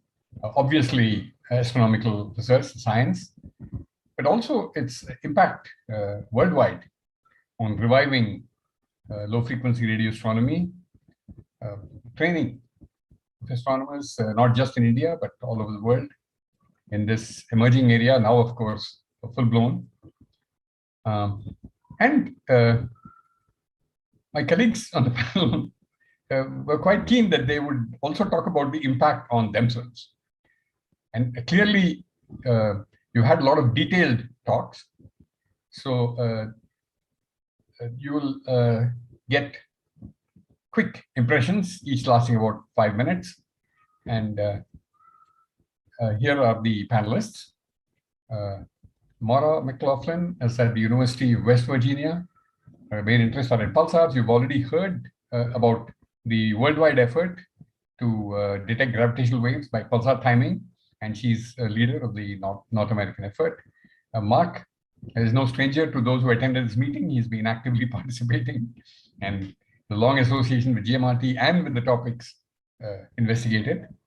Tiziana again gave a talk earlier. I've listed some of her interests, very wide ones. I've put in lots of dots. And we have Hugh Bintima, whose name, again, you heard in connection with spam, in connection with the surveys. So I had put down radio surveys based on what I knew of him. I'd also met him many years ago at the GMRT. But the University of Leiden website says that he does IT research and education development. I'm sure he does. But to us, he's very much a radio astronomer. We like to hear his version of the impact of GMRT. And you've again heard the name of Rishmi, who's from IIST Trivandrum, which is actually a university, though there isn't a U there. You heard her name in Poonam's presentation. Poonam's topics were already explosive, and Rishmi is at the extreme end of those. So this is also the order in which I would request my colleagues on the panel to make their brief summaries of impact as they perceive it. So Maura. Hi, let me share my screen. I think, So I should stop sharing. yeah, you need to stop and then I can start. Great. Great. Okay. Can everyone see my screen okay? Yeah, it's fine. It's on screen. Yes. Great. Yeah, so first of all, it's a real honor being asked to speak at this meeting. And I'd like to start by just saying hi to all my friends and colleagues in India and other places. And just congratulations on 2 decades of amazing science in so many different fields. It's been really wonderful to watch all these talks. And also to the training of so many young scientists in India and abroad. My first trip to the GMRT was in something like 2002 or 2003. It was before social media. And so I can't find any pictures or even an exact date, but I went to work with Balchandra on a Pulsar survey. The survey was very successful. The main thing I remember though was a panther that was running around the Gmrt site. I don't know if anyone else remembers this, but it was very scary and it was killing animals. And I was terrified to walk around outside the site. Aside from that, it was a really successful trip. And since that time, I've kept, very close collaborations with NCRA folks, and I just really value those collaborations, and they've been very fruitful. You've already seen in lots of other talks the unique impact that the GMRT has had on pulsar science. It's been made possible because of its very large collecting area, its multi-frequency coverage, and also its localization capability. So it really has unique qualities that no other telescope has. These are just a few examples of recent work ranging from a very high resolution dynamic spectrum to very precise determination of dispersion measures. This is for a very unusual eclipsing binary pulsar and localization of new millisecond pulsars, such as in this plot on the right. And it's even started to contribute to fast radio burst science, which is really exciting. Veshwati also already gave a very broad and an excellent overview of Gmrt pulsar science, and I only have 5 minutes, so I'm just going to talk about one aspect, which Balchandra has already introduced, and that's the contribution of the Gmrt to the International Pulsar Timing Array effort. So this is a network of researchers and telescopes across the globe timing millisecond pulsars in order to detect low-frequency gravitational waves. I was thrilled in 2019 when the Indian Pulsar Timing Array officially was formed, and even more excited in March 2021, about 6 months ago, when it officially joined the International Pulsar Timing Array collaboration. So this is really exciting. Even more exciting, it's already contributing to IPTA science. There was a paper published just very recently where it's observed profile changes that were very unexpected in one of the millisecond pulsars being timed by many IPTA telescopes around the world. And it's characterized these changes in a unique way because of its very different frequency coverage to the other telescopes in the IPTA. So this is already very exciting. Going forward, as Balchandra already described, I think the really important contribution of the GMRT to IPTA science is going to be very high precision dispersion measurements that the GMRT can provide due to its very broad frequency coverage. This is a plot from a recent paper illustrating DM measurements on a couple IPTA pulsars. The cyan points are band 3 and 5 combined measurements. And of course, Balchandra already showed a much nicer plot of this from the most recent data release, which is really exciting. And I can't wait to look at in more detail. Finally, I just want to mention that in addition to all of the incredible science achievements of the GMRT, it's also contributed in a huge way to growing the International Pulsar Timing Array community and to training students. In 2019, there was a very successful IPTA student workshop and science meeting hosted in Pune. It was really wonderful. Here's a nice photo of the student workshop. This was an incredible amount of work. In particular, Manjari Bagchi, Balchandra, and Abhishek did an amazing job organizing the science LOC or the science or the SOC, the LOC and the student workshop. Here are some other photos from the meeting. And one thing I just want to point out is that in addition to all of the science that GMRT data itself will provide, NCRA scientists are experts in almost every aspect of gravitational wave detection with pulsars. And they're going to really enhance the science output of our collaboration in that way as well. So I'm really looking forward to working with all of our colleagues there. And finally, just a little personal note of thanks. I manage a program here in the United States where we send students abroad to do international pulsar timing array research in different countries every summer. In 2019, we sent 11 students abroad, and 4 of them came to the NCRA and worked with Gmrt data with Balchandra and Jayanta and Baswati. They had an amazing experience, and I'm just so grateful for all of the student training that the Gmrt and NCRA has provided to students.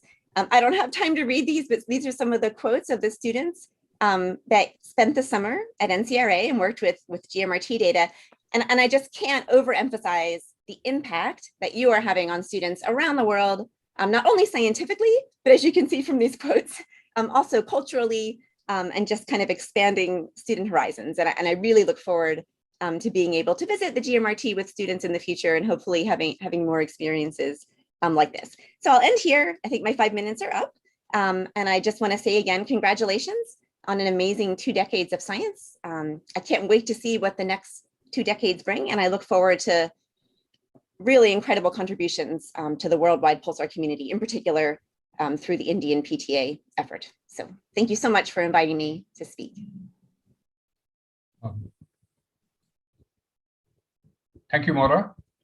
So, Mark, would you like to share your feelings about the impact? Yep, let me share my screen. Select the correct desktop. And start my short presentation. Okay. I think I have to get rid of this. Oh, where is my mouse? My mouse is gone. Hang on a second, please. Move that here. And here we go again. Okay. So indeed, it is a great pleasure for me as well to be part of this this brief presentation. We only have a few minutes, so I have to be very short, and we'll focus just on one thing. But I remember that my first contact with India and the Gmrt dates back more than 20 years now. By the in the late 90s, Anant Ramaya, who was then visiting Socorro, where I was a Jansky fellow, he invited me to come to the RRI in Bangalore to help with the commissioning of the Gmrt. And that was a great opportunity for me. And together with Dwarka at that time, we looked at Abell 85 in an attempt to detect neutral hydrogen gas in the galaxies in this galaxy cluster. I also had the privilege to be adjunct faculty member at the NCRA in Pune, and I visited Pune 2 or 3 times a year between 2016 and 2018. And there I had organized the a meeting of the SKA Pathfinder H1 Survey Coordination Committee in 2017, obviously, and I had a lot of joy interacting with the students, with the postdocs, and with the staff at NCRA.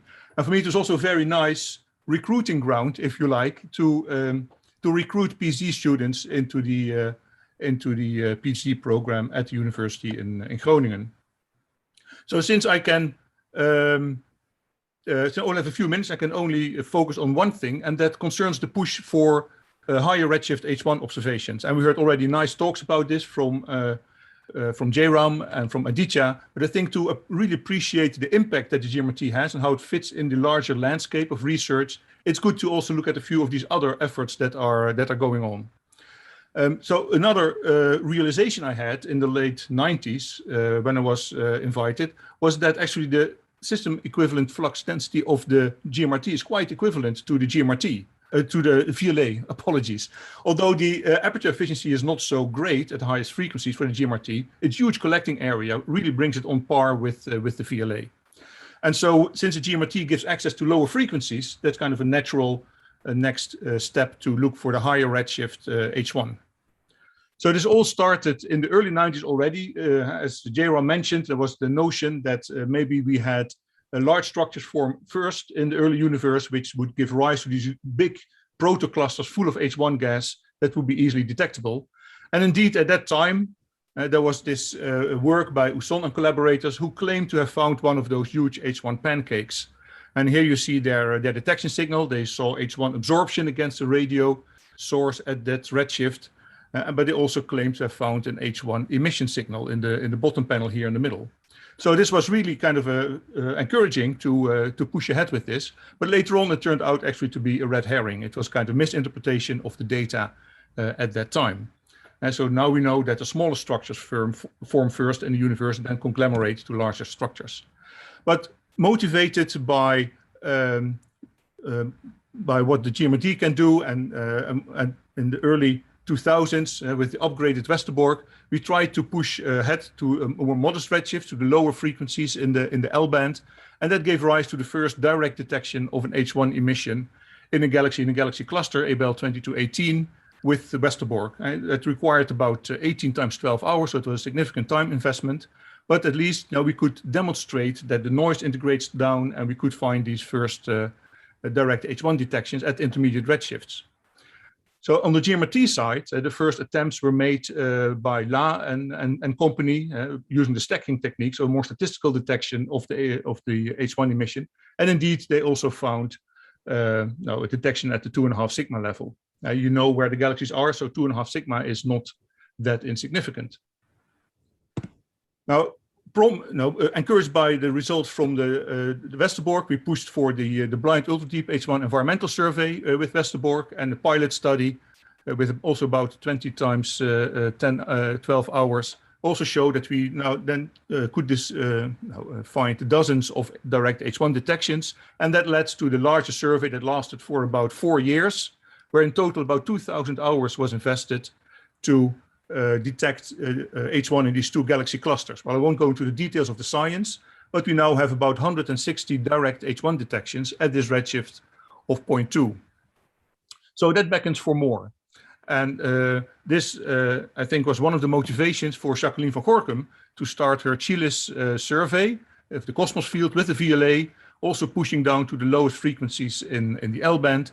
And indeed, she and her team now holds the highest redshift record for H1 in emission at the redshift of 0.38 or so.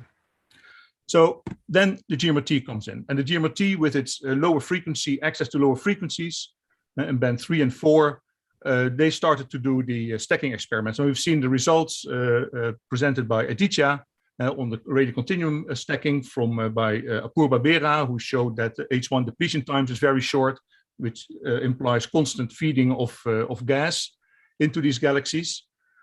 And with about more than 100 hours of Gmrt time, also stacking then for the first time presented a statistical detection of H1 at the redshift of 0.34.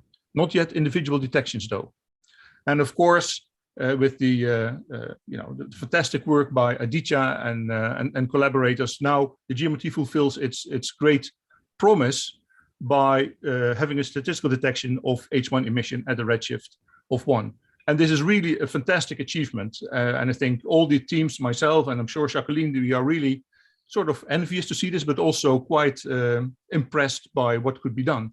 And this detection really, I must say, is a testimony not only to the academic staff at the NCRA, but is also a testimony to the dedication, to perseverance, and the fantastic competence of the full technical staff that made this possible. So really, I salute you for that, and I applaud you for this achievement. So the other areas where the Gmrt, of course, has a lot of impact is in international community building. And we had these international meetings, most recently the Meterwave Sky in 2019, shortly before the pandemic closed down all travel opportunities.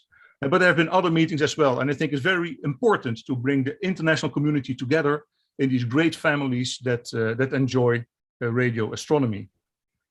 So I hope that in the future there will be more international conferences at the NCRA in Pune.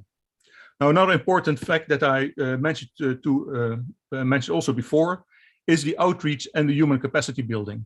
And this is extremely impressive, I must say. Here you have events where you don't reach hundreds or thousands of students, no, tens of thousands of people. I'm really blown away by this.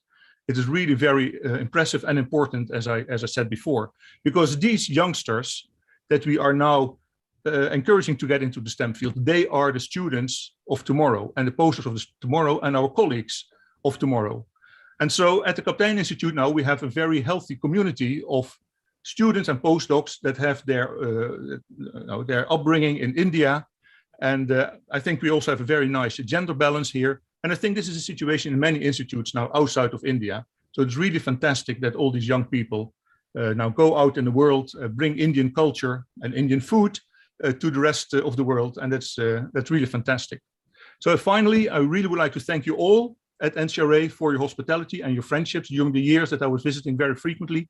I'm really looking forward to visit you again. I think a special appreciation to Rina Srikumar, who helped me a lot with all visa issues and accommodation issues while I was in Pune. So Rina, if you see this, thank you very much for your efforts. So here I have to stop. Congratulations again with a fantastic facility, and I'm looking forward to the next 20 years and beyond. Thank you very much.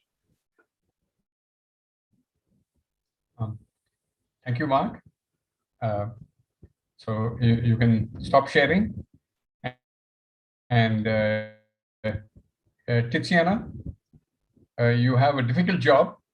Yes. Since you have already given a full presentation, but I'm sure it will be very different. Okay, thank you very much. Okay, let me just, okay.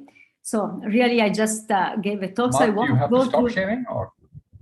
Sorry, can't you see I this? did stop sharing. We can see it. I can see Tiziana's presentation. Okay, so let me just, sorry, I think I stopped the sharing. Let me just share again. Yes, we can see it. Ok, sorry, questo non c'entra niente. Sorry. Aspetta, fammi andare qua. Okay, can you see this now? Yes, it's full screen. Go ahead. Okay, thank you. Okay, so I gave the talk just a couple of hours ago, so I will not really go through the same issues. First of all, I wanted to thank you again for allowing me to be part of this discussion. Of course, I will not, I mean, I just bring this slide, which I showed before, just basically to start saying that it is not just the instrument and its capabilities and the features which have made its impact on the science I mainly deal with possible, but there are a number of many other points which have been important, at least to the same extent, if not more. Well, first of all, I think I want to acknowledge the major time investment that the Gmrt Time Allocation Committee has committed to this type of research over the many years. I mean, not only our group, my group and our group, but also other groups really asked for many, many hours to observe large samples. So it has really been a vision and an investment from the Time Allocation Committee on these topics. So I think that these should really be thanked because they really sort of trusted the science and the potential in this science, which has really turned out to be extremely successful. But then the second step after this has really been the patient help of the NCRA staff who helped the new users from the very beginning. Particularly as far as I am concerned, Pramesh just literally sat next to me during the full extent of my first visits to Gmrt starting from 2003.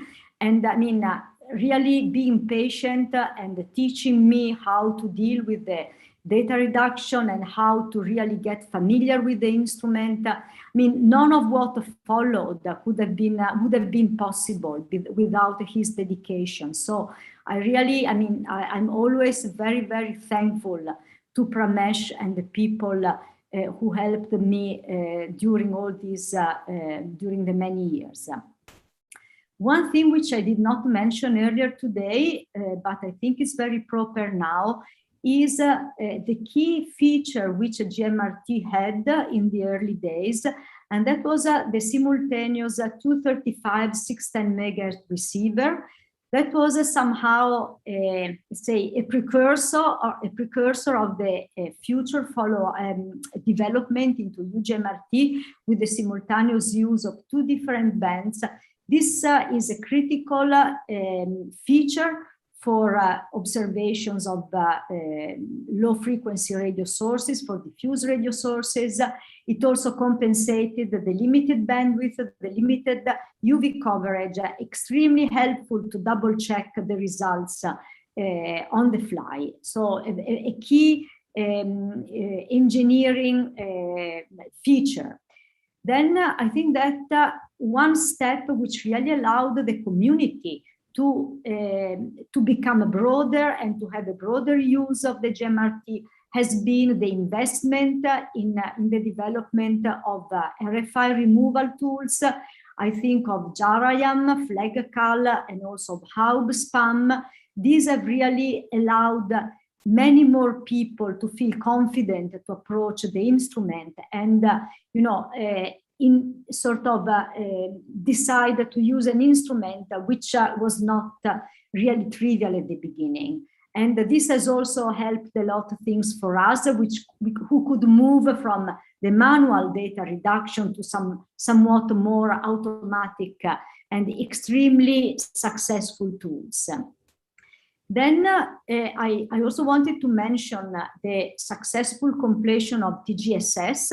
It's really only a mildly deep survey, but it has been the first high-resolution sky survey at 150 megahertz, which is such a key frequency for the detection of steep spectrum sources. So this investment in large programs like a full sky survey is something which, of course, affects the users, affects the allocation of the available observing time, but I think it's extremely rewarding and something which should be kept in mind also in the future years of the Ugmrt.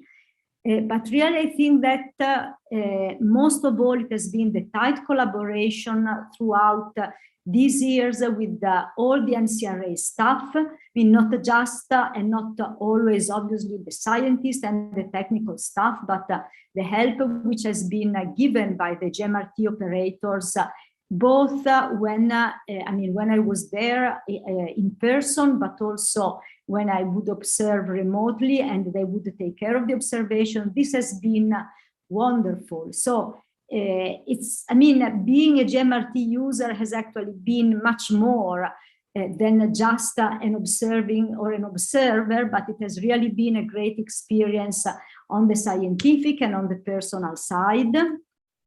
And I actually wanted that, I would have liked to really put together all the people who have helped and whom I have become close friend with. I just managed to find a few slides, a few pictures. So, beyond the Pramesh, Ramana helped us in the very early days of our observations.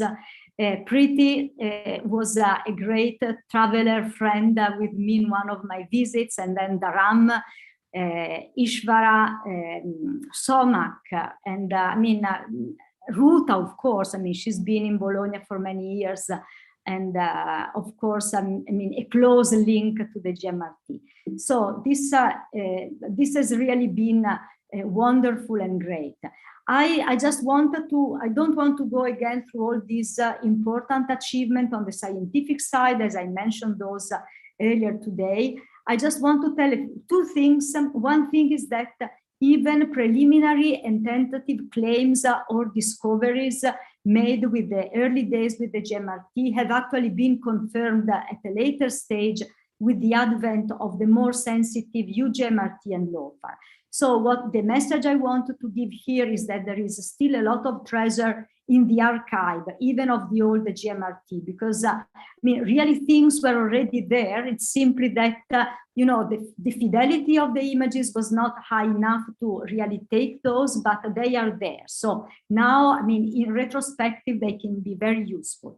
And the last point I wanted to give to make is the last one in orange, the collaboration and being in the position to have to go to Gmrt for the observations at the very beginning has really allowed the growth of many new scientific and technological collaborations. Some of them have actually taken the, let's say, the aspect, have gone to a sort of higher level and become bilateral programs of cooperation at national and international levels.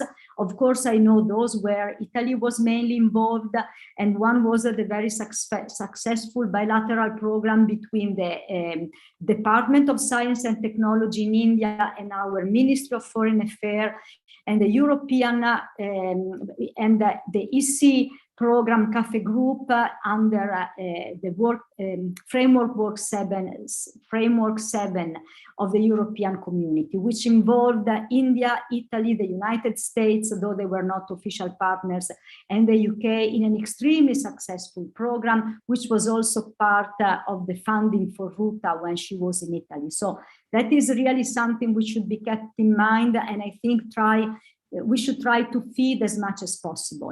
Just one last slide, which actually occurred to me when I saw the VLBI and dots that Rajaram put next to my name. This has not been touched these days, but I wanted to highlight the huge potential that the Gmrt has for a very long baseline interferometry. India has this very special location on Earth, being with a very good sky coverage, common sky coverage with Europe, with South Africa, and also with the Eastern countries like particularly Australia. I mean, this image is very much Europe-oriented, but anyways. But so this key position really allows the participation into many VLBI arrays, especially those working at low frequency, like in L-band and at 325 megahertz. As a matter of fact, the European VLBI network really sees an extreme boost in the science which can be carried out at the 327 megahertz with VLBI, with the addition of the Gmrt, which comes in with a huge collecting area, so an incredible boost in sensitivity. So this is something you need, I mean, for the present and for the future to be kept in mind. But I mean, as a summary of the 20 years of achievement, I also share what Mark has already mentioned. Huge congratulations and an honor to have been part of the Gmrt community. Thank you.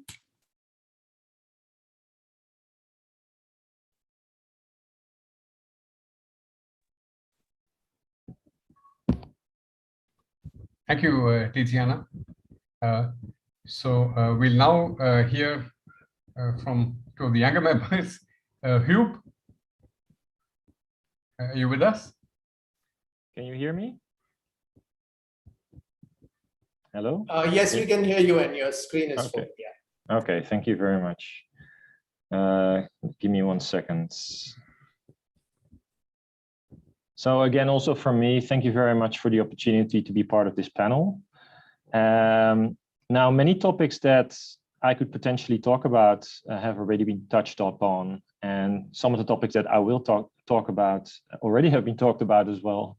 The survey work, excellent talk by Ishwara Chandra, and also many talks about discussing some of the tools that are used. So these are key ingredients, I think, for the large area and deep continuum surveys that I had as a subtopic for this discussion. Now, I think a point that I stressed in the past was that sky surveys are really a big generator of science. That point was stressed strongly also by Ishwar, that when you make images, so science-ready data products available to the community, so either through deep, smaller area surveys or larger but shallower surveys, they will be used. You will find either the objects that you're looking for or objects that you're not looking for, so serendipitous discoveries. But making those products available, easy available, really pushes science. So many of the I would say young astronomers or modern astronomers, they are growing up in an environment where sky surveys are just available, and this is a great luxury. And I think Gmrt as an observatory has invested significantly in providing the community with these observations, which then again have to be turned into actual data products. But it's a great way of generating science. Now, obviously, in looking back, say 2 decades, in the 2000s, people were already using sky surveys, radio surveys that were available, like the NVSS and WENS, and somewhat later the VLSS for the lower frequencies, lower radio frequencies, each providing a very large sky coverage at somewhat modest resolution and sensitivity. And so Gmrt really had to, had an opportunity to add to that. And I think it did. It really provided this higher resolution radio counterparts to, for instance, the optical survey. So that really enabled optical counterpart detections of radio sources, and also providing a large area of the sky. 90% of the sky can be seen from the Gmrt side, and also pushing down the sensitivity with, at least a factor of a few, or sometimes an order of magnitude, if you look at the lowest frequencies. So really a game changer in that era, even, with the somewhat older hardware and the narrower bandwidth, it was already an instrument that made a difference. With the various smaller bandwidths, but spread out over frequency with the different feeds, you could get a good sampling of the spectral behavior of sources below a gigahertz. And luckily, indeed, for the community, many Gmrt continuum survey proposals were awarded several tens of hours of observing time, and even up to 100 hours, or in case of the TGSS, even in the thousands of hours. And that tradition started already in the first decade and continued into the second. So already Ishwar touched upon some of these deep fields that were observed, like Elias and Cosmos and Buddhis, and also the TGSS, of course, being a near full sky survey. But I must say that from experience, I found that working with Gmrt had a bit of a learning curve. And I think in the early days, just like any other telescope that that was coming online, that Gmrt was struggling a little bit with getting the proper tools in place to actually do all these data reductions that were necessary. Obviously, we could still use APES, but the frequency regime required somewhat different approach to the data processing, as well as the instrument being different from, for instance, the VLA. So specifically comes to mind the RFI mitigation, direction-dependent effects that enter when you go to the lower frequencies with the wider field of view and the ionosphere, and also dealing with some of the system imperfections that were improved over in time. So let me move to the second slide. So what I found, so I entered kind of the arena in 2005, and what I found looking back is that there were several surveys already performed, but it took a couple of years for people, young people often, spending their PhD years on working on these surveys to get those published. So that's quite a significant investment in time. It was already mentioned that Cyril Tass, who was here in Leiden just before me, was working on surveys. I myself went to Gmrt and obtained 150 megahertz observations, which was kind of the sort of cutting edge, low frequency observations that you could do, but coming with a suite of its own challenges. But then again, I mean, if it wasn't challenging, it was already done. So, looking back, the approach was really that if it was easy, it would have already been done. So when processing these kinds of observations, yes, it is difficult, but it's also an opportunity to do something or learn something that someone else has not yet done. So I already referenced to kind of the era where I entered the arena with the Gmrt. I had access to this relatively new telescope with a unique phase space. And luckily I had a background both in astronomy and somewhat in software development and engineering, even electronics. And with the great help, and I want to pick two people out, Dalam Firlal and Ishwara Chandra, who spent much time with me discussing all the nitty-gritty details of the data reduction, I slowly learned and turned some of their wisdom into my own kind of way of processing data. And so one approach that I really kind of strongly felt for is trying to automate a lot of these things. So going from manual labor to automated processing. And luckily for me, there were a few tools that I could use. There was obviously APES that was known for many, many years. But around that same time, one could start programming APES using Python, a modern language. So that made scripting and a lot of things much more easier and more powerful, so that we could create an environment in which we could do the things we needed to do, but also extend upon that. So play around with different strategies in which we wanted to process these low frequency observations, ultimately resulting in a pipeline called SPAM, and then also applied sort of to a large project like the TGSS, but also many, many other projects. So I'll move to my final slide. So just getting back to sort of more generic topic, I think from the perspective of continuum radio science, the Gmrt was and Ugmrt is competitive to some of the other leading radio interferometers at similar frequencies. And they've already been mentioned. It's the VLA or EVLA, the Meerkat telescope, the SCAP, so the new telescopes. So these are really kind of the front, as far as I see it, runners in the game of doing these observations, say around the gigahertz. And Ugmrt is right there, as far as I'm concerned.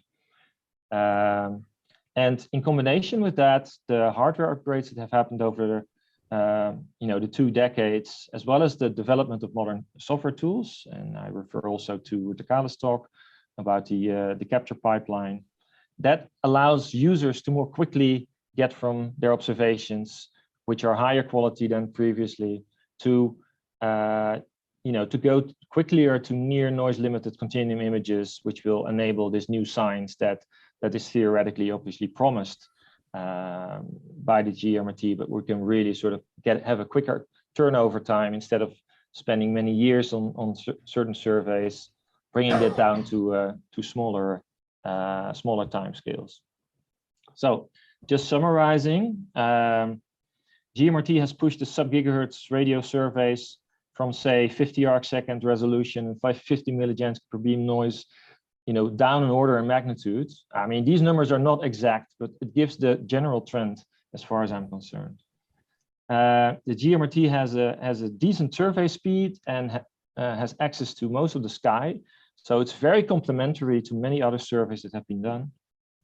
The Gmrt upgrades have provided further improvements in sensitivity, but also image fidelity. So, what is the actual quality of the image rather than just the noise floor, and stability.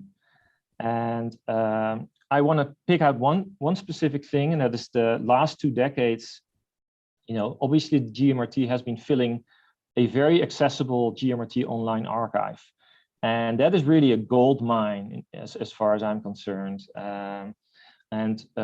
Together with the project that Yogesh described on the Gmrt archive processing, there will be readily available images for people to use for their science, and the threshold could almost not be lower than just offering these many people these kind of science ready images.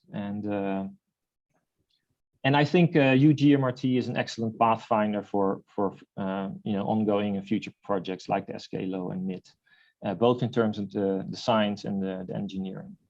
And I will stop there. Thank you, Hugh. It's nice to hear of the impact on your own PhD. And I think the same theme is true for Reshmi. She actually used the Gmrt for her PhD. So tell us your take on this exciting area of transients. Thanks, Rajara. Can you hear me? Can you hear me there? Yes. Yes. Okay, thanks.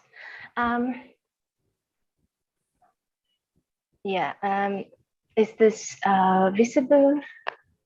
Yes, it's visible. Okay. even now, right? I hopefully not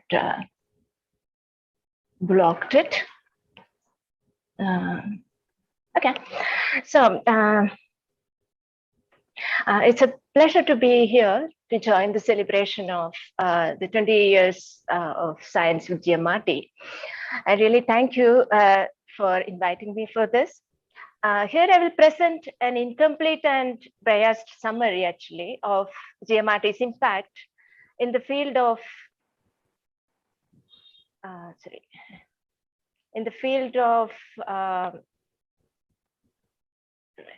I'm sorry for this.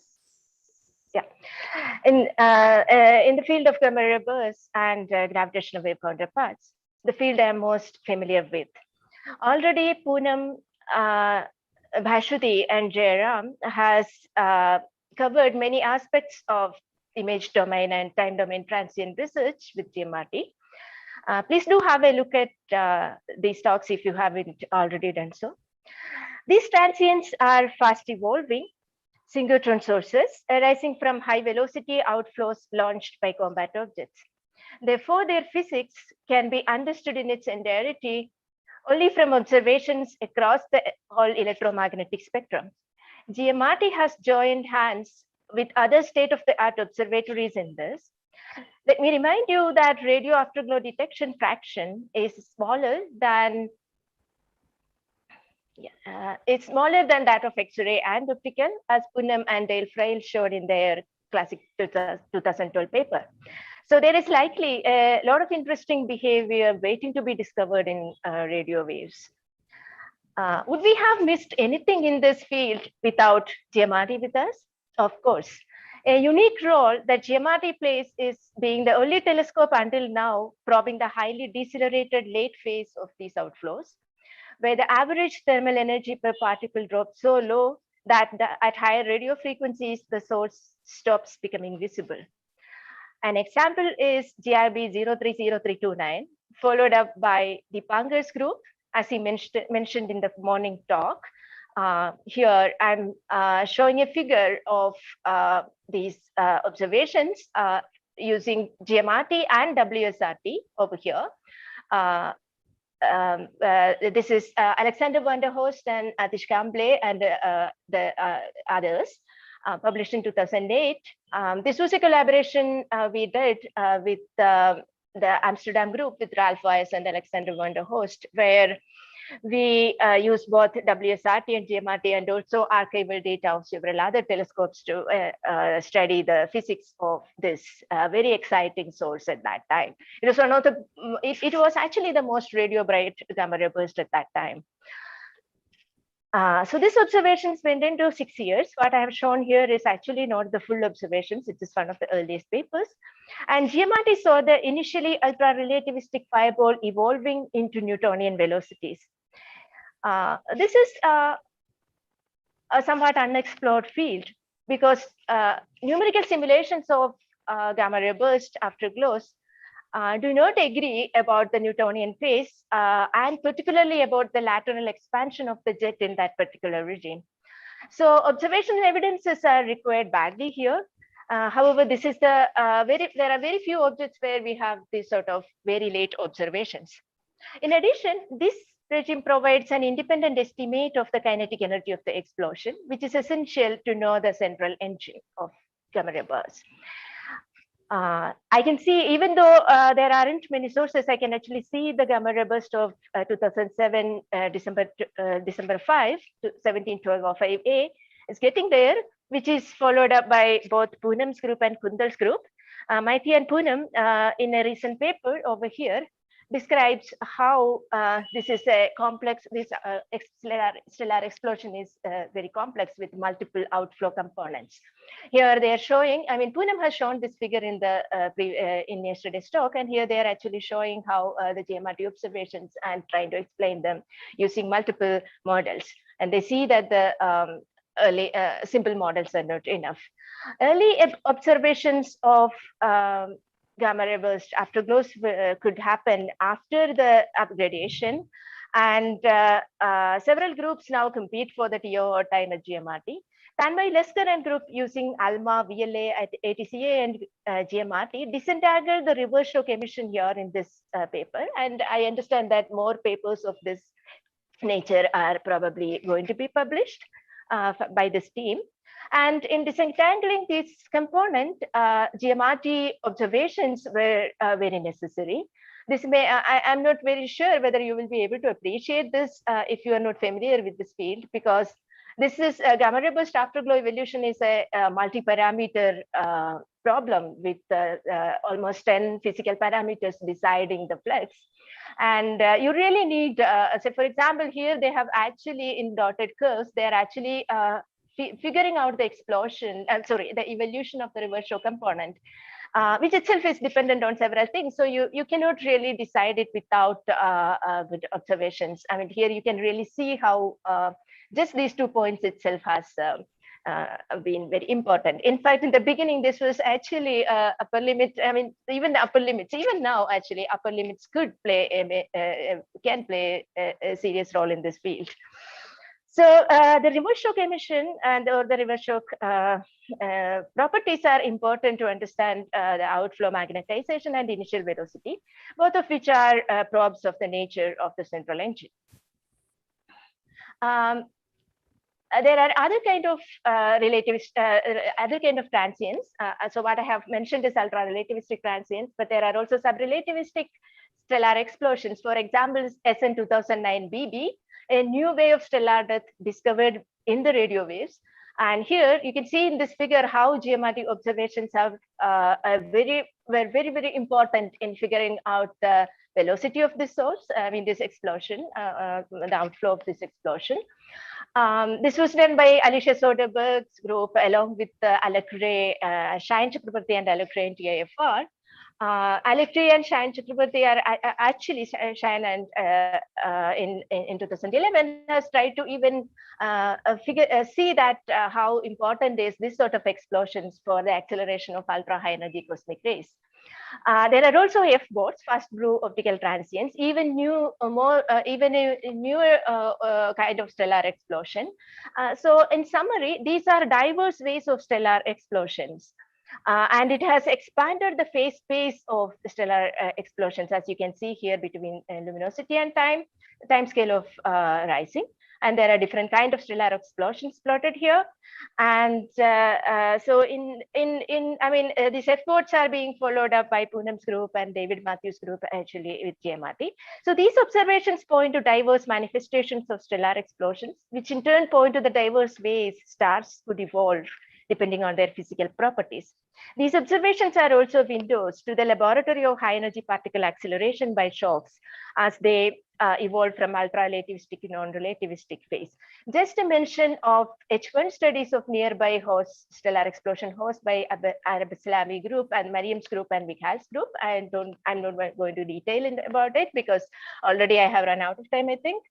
One last thing without which the summary is not complete, and that is the multi-messenger astronomy, which has begun in 2017 with the detection of the first binary neutron star merger. I'm not getting into the details of this right now because most of you would have heard a lot about it already. This is a field in its early phase, and there are a host of open problems, and we really cannot predict where it is going at this moment. One thing that we can say is that the radio, from this example of Sentinel 817, the radio observations were the only observations, in fact, which could really confirm the presence of a relativistic outflow here. Two groups used Gmrt to observe 17017, Poonam with Caltech collaborators and our group.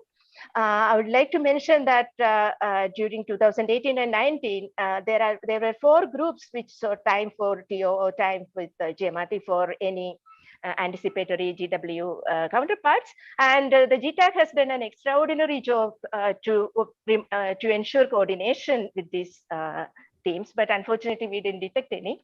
Let me end this a small summary with a personal note. This is a telescope I keep close to my heart. I have not spent my full time in radio observations, yet Gmrt has shaped my career from my PhD until here, as Rajaram earlier mentioned, that I began the association from my PhD days. I remember the height of excitement we had as graduate students with Dipankar when the first time Gmrt saw a radio afterglow in 2003. Pramesh and Ishwar were our collaborators in data analysis at that time. Ishwar, with whom I later shared, had a very long, fruitful collaboration. Later on, Atish and myself also joined in this data analysis of these sources. This is the same excitement we actually had in 2017 when we detected the binary neutron merger counterpart with Gmrt. Even now, Gmrt enriches the research of several of our younger collaborators, both at IST and at Aries in Kundal's group. And let me look forward to a radio bright future and also a bright future to Gmrt in general. Thank you. Thank you, Rashmi. I think we've all collectively overshot. But yeah, I think if there are a few questions, we could take back them to the session chair. Yeah. Okay. If there are any questions from the audience, we still have time for maybe 1 or 2 quick questions to any of the panelists, because we are, as Rajaram said, running behind time now.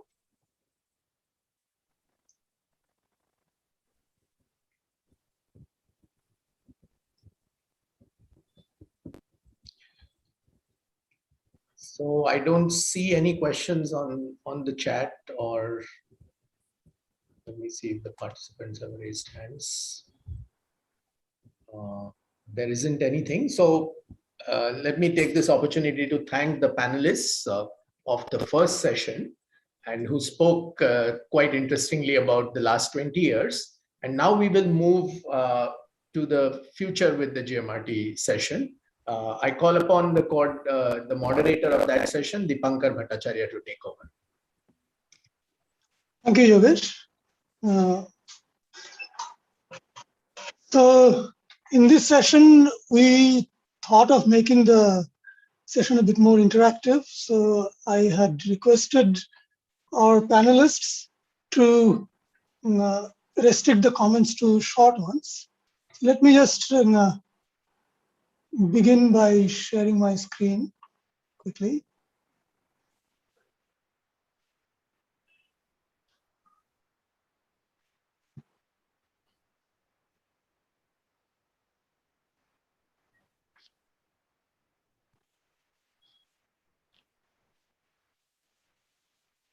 So, so this discussion is about the road ahead. So it is basically thinking ahead.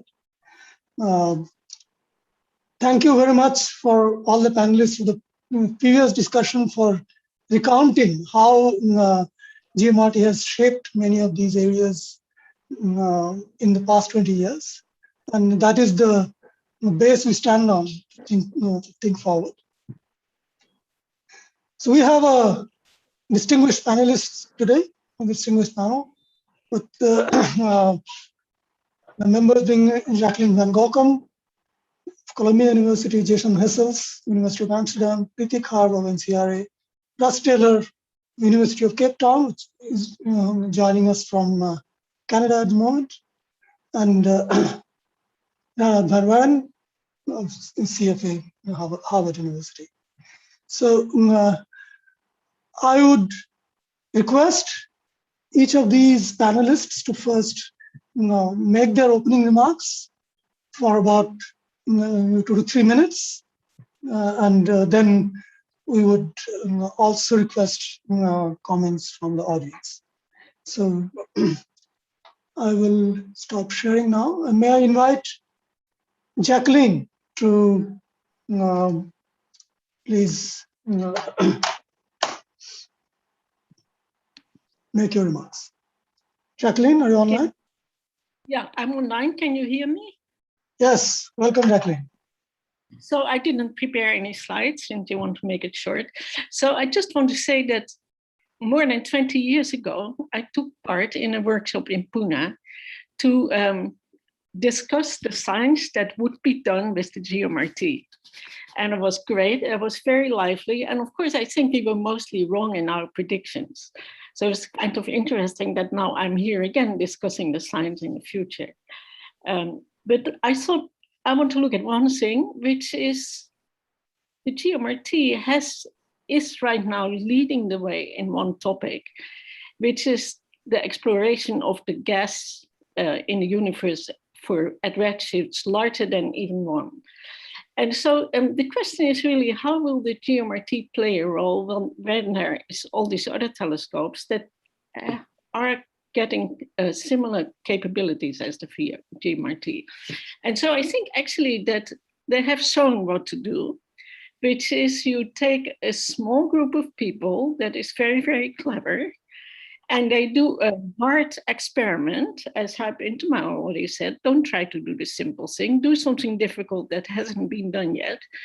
And they obtained amazing results. This is the results of the stacking experiments at redshift of 0.4 by Apura Bera and at larger than 1 now by Aditya.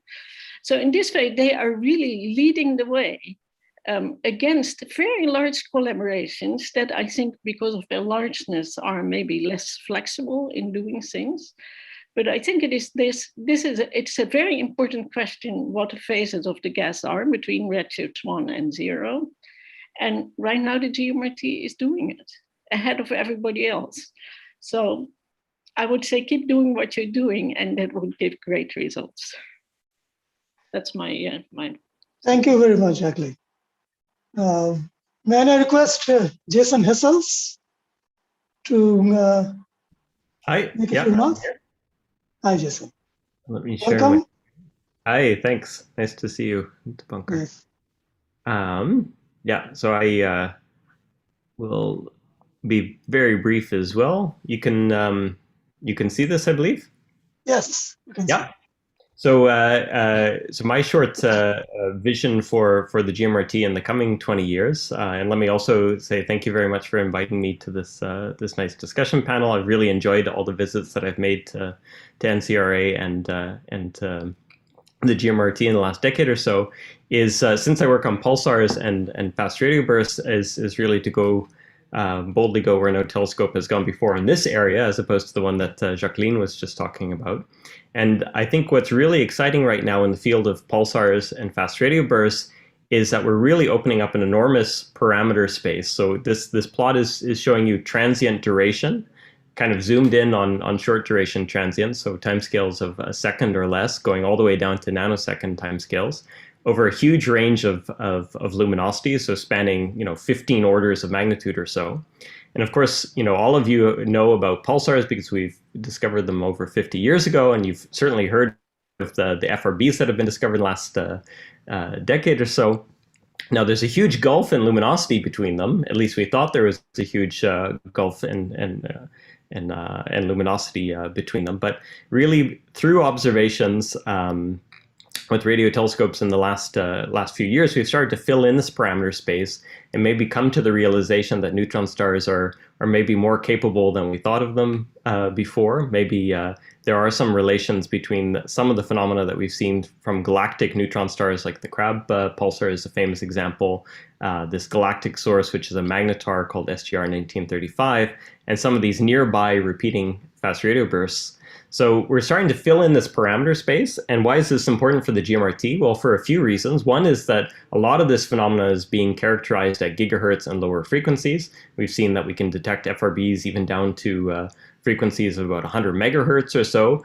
And we've seen fantastic FRB results coming from the Gmrt in the last couple years or so, exploiting both the high sensitivity of the instrument and the fact that it can use subarrays to observe over a wide instantaneous bandwidth, and also to do high cadence monitoring. And I think one of the really key areas for the Gmrt when it comes to pulsars and transients in the coming 20 years is really to further explore this parameter space, because I think we've really just scratched the surface still in terms of luminosities, timescales, et cetera, et cetera. So what I'm showing here on the right in yellow is kind of the current parameter space that we're searching for fast radio bursts, timescales of typically about a millisecond or so, maybe down to a few hundred microseconds, the radio frequency range that we're looking at. What we can do in the future, of course, is search for ultra-fast radio bursts going to higher time resolution, so upgrade the GMRT correlator and beamformer to really probe microsecond timescales, but on the other side, also look for not so fast radio bursts and really exploit the interferometric capabilities of the GMRT to do fast imaging searches on timescales of tens of milliseconds, hundreds of milliseconds, where it's very difficult for these kind of typical pulsar observing modes to find transients, but where we might actually be missing some really interesting astrophysical sources that we could pick up in fast imaging surveys. So that's my short pitch. Thanks to Pankar. Great. Thanks a lot, Jason. So Preeti next. Yeah. Let me see Welcome, if I can Preeti. share my screen.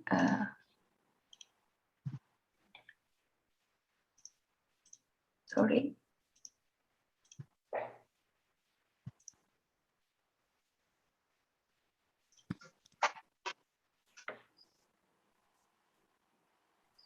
Sorry, I think I don't think I wanted full screen. So, okay, hold on. Let me just one second. This was not as easy as I thought. Okay.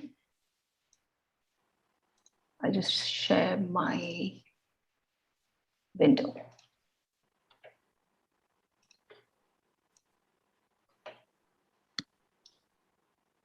Yeah, is this visible? Yes. Okay, perfect. All right, so in this one slide, I was trying to highlight basically two major science aspects concerning AGN, which I think are going to gain a lot of momentum in the coming decade. And so the first concerns the phenomenon of AGN feedback, which is, of course, as everybody knows, the essential ingredient in cosmological simulations of galaxy formation and evolution.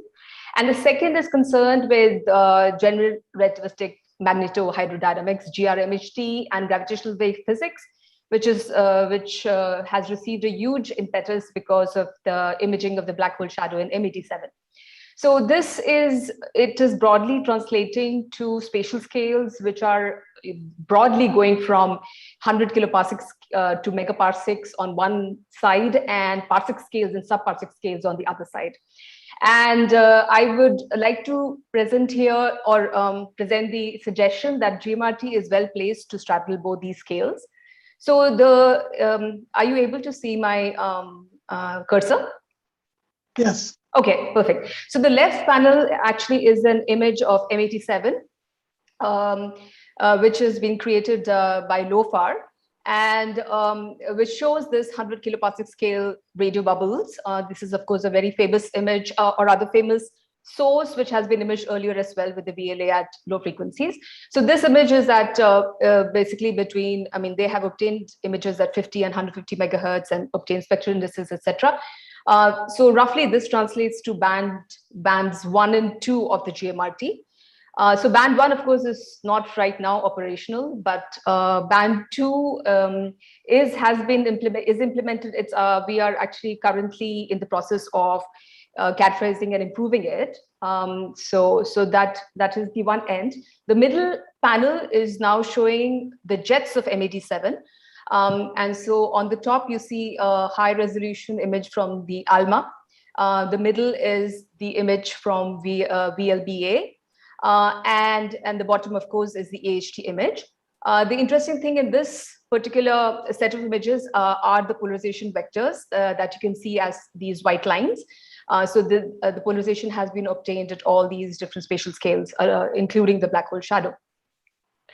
As I think Tiziana already mentioned that she's already mentioned VLBI with Gmrt, and we had held a very interesting meeting in the beginning of this year, where we discussed the possibilities with using Gmrt as a VLBI array and what were the advantages. So the most interesting thing was that if you use, for example, Gmrt in a VLBI array and even just took, let's say, the Parkes telescope in Australia, you already end up getting resolutions of a few milliarc seconds. And if you use similarly, and this is at 1.4 gigahertz L-band, but you can also reach tens of milliarc seconds scales depending on which baselines you choose, even at 610 megahertz and even 325 megahertz. At these resolutions, you're actually probing radio emission, for example, in Centaurus A, which is the nearest radio loud AGN, which is the last poster shown here.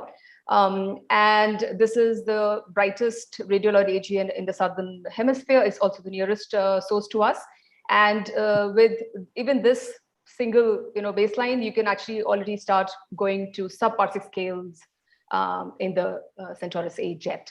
And so this is the kind of scale we're talking about. This is an image by Tanami, which is a VLBI array, which was operating with in the southern hemisphere.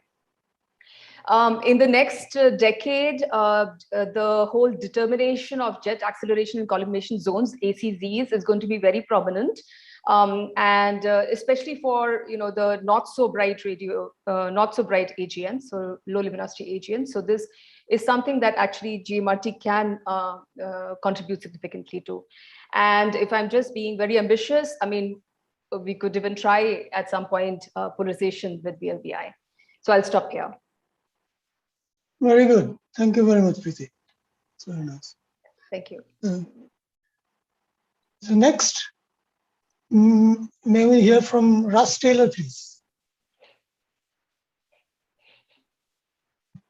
Hi there. So I'm just unmuted. I'm going to share my screen. Yes. Good morning, Russ. Welcome. Good morning. So Dipankar asked us to prepare at most one slide for our presentation. So I have one slide, and I hope you're seeing it now. Yes. Yes. But so I wanted to talk about the Gmrt, the future of the Gmrt, exploring the deep sub-gigahertz universe. And as Hao mentioned in his summary in the last panel discussion, the Gmrt really has a strong role to play as an SK pathfinder in deep continuum science. So my first experience with the Gmrt was, I think, in 1999, which I think was the first meters wavelength sky conference. That sort of set the stage for much of the science that the Gmrt would do over the next 2 decades. And over that time, the Gmrt continuously improved its capabilities. And in particular, in the early days, it was the 16 megahertz hardware correlator, then transitions to the software correlator, which is well ahead of its time, and 32 megahertz. And just recently, the major upgrade to the Gmrt, which broadbanded it to basically continuous frequency coverage from about 120 megahertz to gigahertz. So I have to congratulate the NSRA team and their engineering team for tremendous advances in making the Gmrt a world-leading telescope and keeping it current and staging it for the future. So the diagram on the left-hand side of my slide shows the sensitivity of the upgraded Gmrt relative to other telescopes around the world. And I highlight there the band 3 and band 4 sensitivity after 9 hours of observing, which is a few microjansky if you achieve thermal noise limited images, which is as good or better than Meerkat precursor telescope for SK Mid here in South Africa, and basically makes it competitive and better than most telescopes in the world in terms of its sensitivity. At the same time, because even though the antennas are somewhat larger than most dish antennas around the world, the low frequency of observing means that its field of view is in fact similar to high frequency telescopes. And so its imaging speed is actually quite good. So it makes it a potentially very powerful imaging telescope for moderate areas of the sky at extremely high sensitivity and arc-second scale resolution. And you see in the central figure, I show sort of Ray Norris's diagram, which shows the sensitivity versus sky area for survey projects that have taken place over the last 20 years and are currently in progress. And you see there's a dashed line on that diagram, and to the left of the diagram there's basically white space. And that's an area that is very difficult to access with current telescopes to achieve high sensitivity over large areas. And it's an imaging speed limitation. And that white area is basically the SKA parameter space. The SKA will do most of its science through large survey projects. And as Hal mentioned, large survey projects have tremendous scientific potential. And for the SKA, it will be the main way in which its science program will be executed. And that white space is its target parameter space. So the Gmrt, because of its wide field of view, low frequencies, high sensitivity, angular resolution of arc-second scale at sub-gigahertz frequencies, and its full Stokes capability, lands you squarely in that white space as a precursor and pathfinder for SKA science. It can image, with a few hundred hours of observing time, it can image several square degrees to sensitivities of a few microjansky RMS. And that's a tremendous scientific potential in that parameter space. At microjansky sensitivities, the dominant source population are star-forming galaxies out to redshifts of 2 and 3 and 4. You observe basically every radially loud AGN along the line of sight in the universe, and you sample the population of radio quiet AGN as well.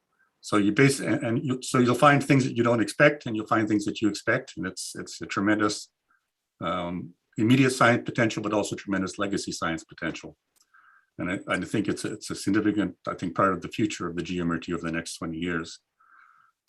The major technical impediment to realizing this full potential is the need to turn the Gmrt into a high dynamic range wide field imaging telescope. It's done tremendous good work in that area, and I think Ishwar gave a presentation on what happened in the last 20 years, and Help talked about some of the challenges and the accomplishments in doing that. But I think a concerted effort is going to be required for the Gmrt to produce noise-limited images routinely over wide fields of view and wide bandwidths. And I see that as a major area of research and work over the next several years for the Gmrt to sort of meet these science goals of this SK Pathfinder activity. So we need to measure and monitor the off-axis direction-dependent gains, and we need to monitor and measure the off-axis polarization leakage, and we need to develop software systems which implement sort of the full Stokes direction-dependent corrections in a sort of automated pipeline-y way. And all the data that's implied by doing this needs to be managed. It's during the big data era, also with a Pathfinder for SK activity. So basically, I'll summarize by saying that the Gmrt will be the premier telescope for sub-gigahertz deep sky science well into the SK phase 1 era. And when we have the conference celebrating 40 years of the Gmrt, this kind of science and this kind of capability will be a highlight of that conference. That's the end of my talk. Thank you very much, Russ. It was very, very interesting. And you've given some challenges to the Gmrt to accomplish. And I think that's what we expect. Our next panelist is Reinhard van Weeren. May we hear from him? Great. I think you can hear me. Yes, we can hear you. Thank you. It's very nice to sort of see you all, although not in person, but virtually.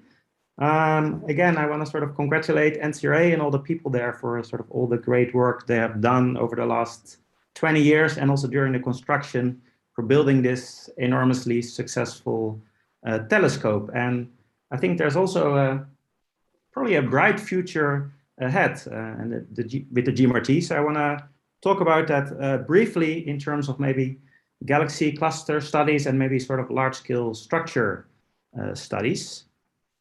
The future is now, so there's already a lot of great science we can look forward to, I think, in this field also over the next 5 years. And that will be a sort of continuation of the sort of past research, but massively increasing sort of sample sizes and also sensitivity, because that has been, I think, one of the great successes of the Gmrt is that it could sort of offer us better resolution and better sensitivity sort of in the meter wavelength band, which the VLA and Westerbork could not offer, and very efficiently.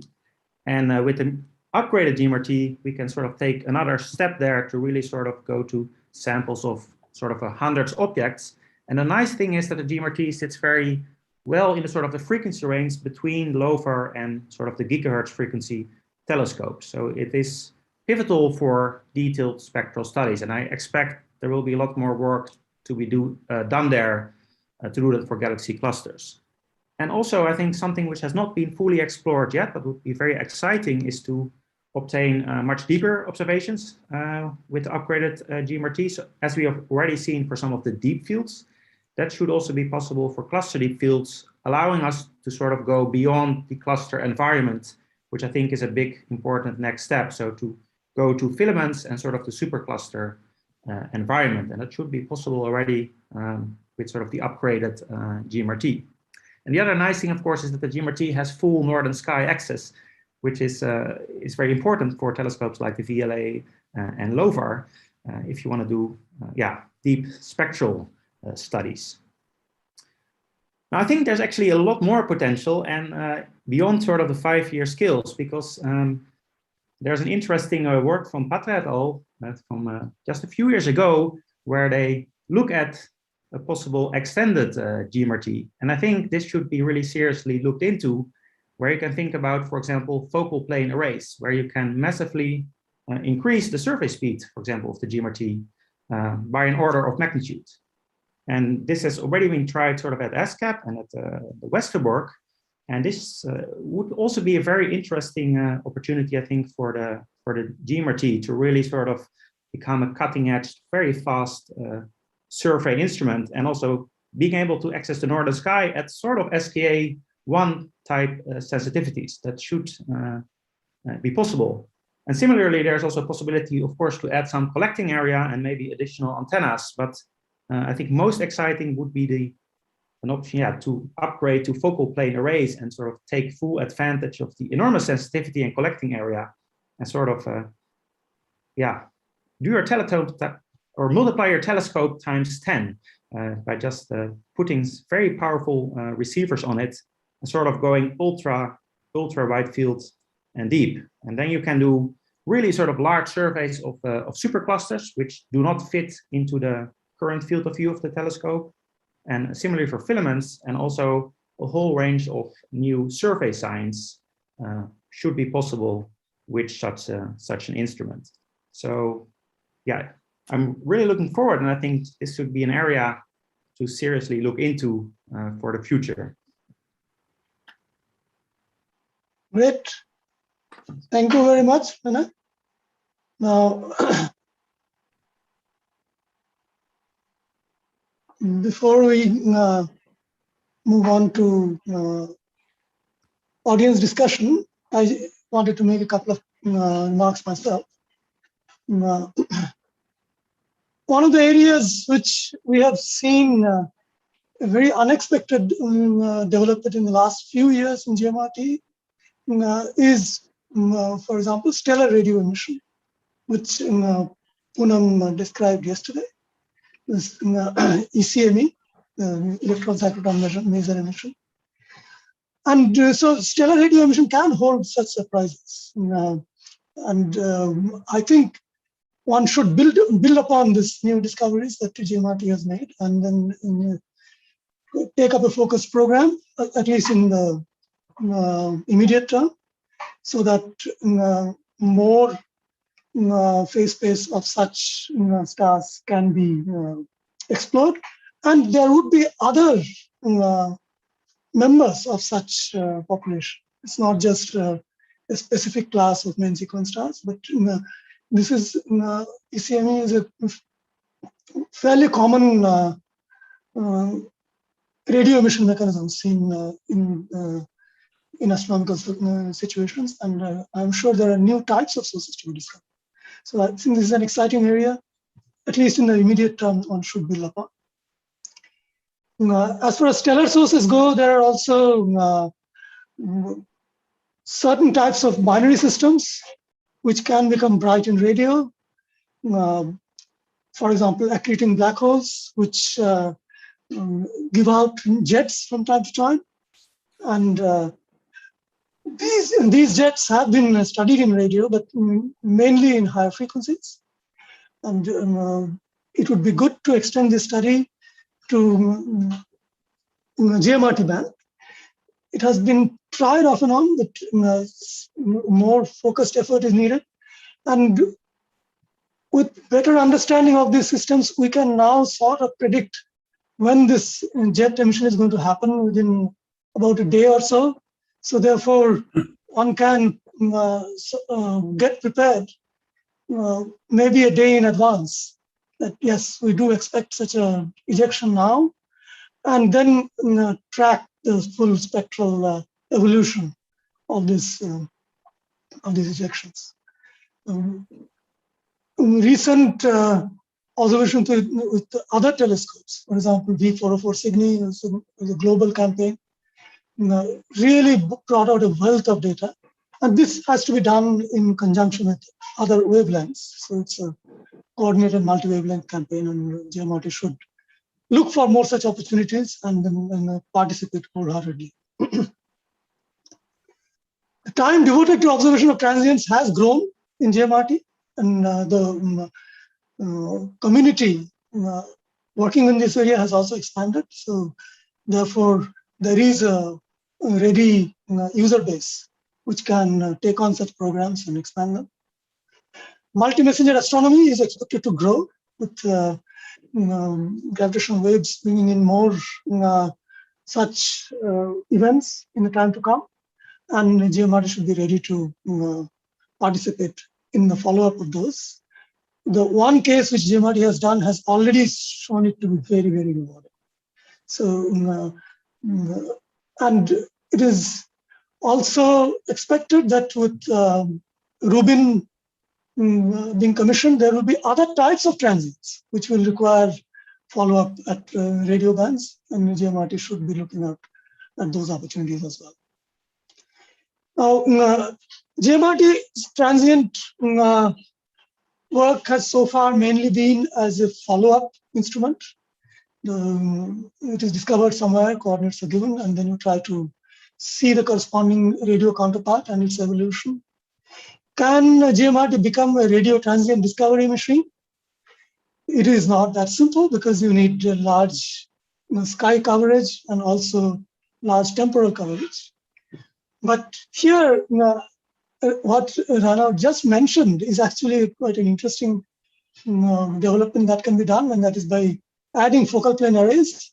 One can expand the sky coverage, and possibly by adding to that piggyback mode of operation, along with while other observations are going on, to look for to do transient searches. I think these two can actually go some way in letting this Gmrt discover radio transients, which would be quite fun. All right, so now I would like to request people in the audience to make any remarks or ask questions if they have. There are certainly some areas which we have not covered. For example, solar astronomy. Gmrt has been engaged in solar astronomy at a steady level from the beginning, and it continues to be. So if anyone would like to make any comment on how Gmrt's solar astronomy might shape up in the future, that would be welcome. And anyone else who would have any comments on what has been spoken or would like to add their own observations, please go ahead.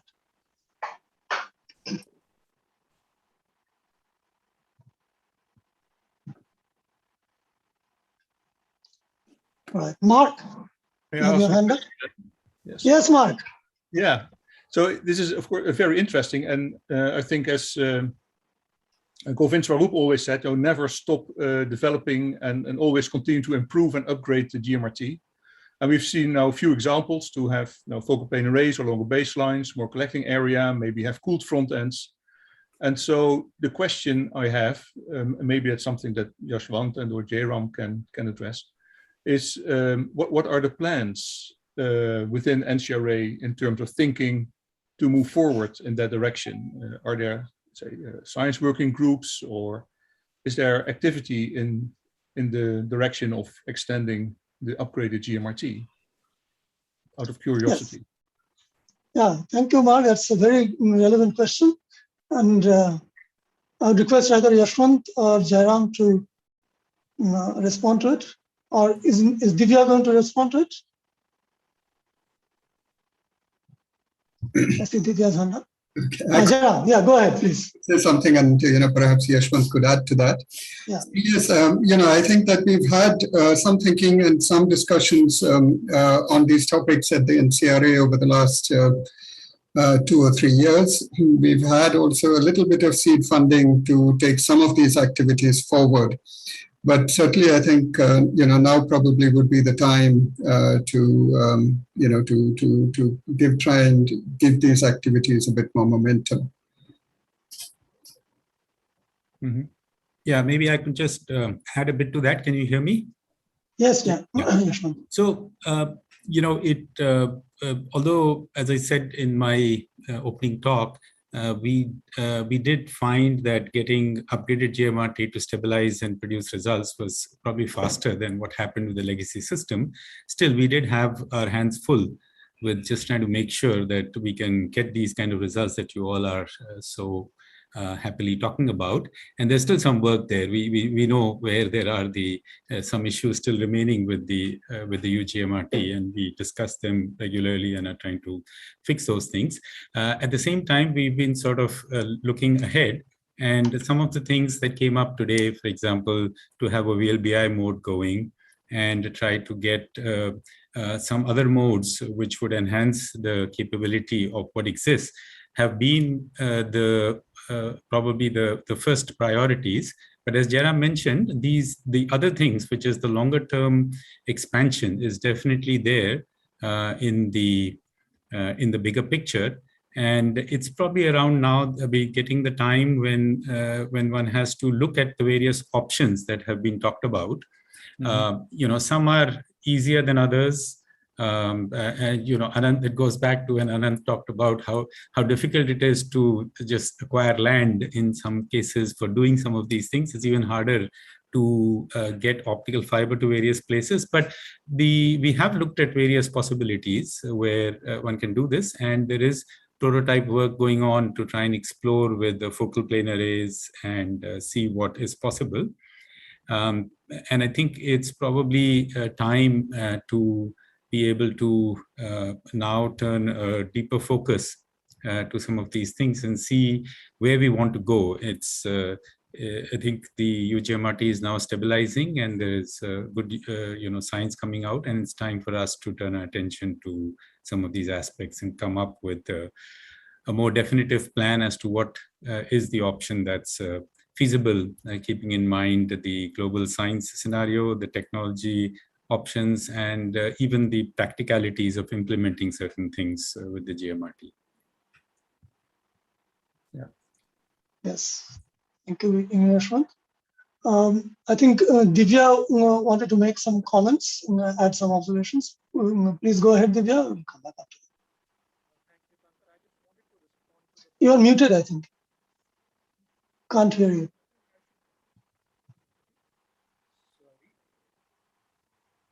Can you hear me now? Yeah. Yeah, we can hear you, but it's very faint. It's,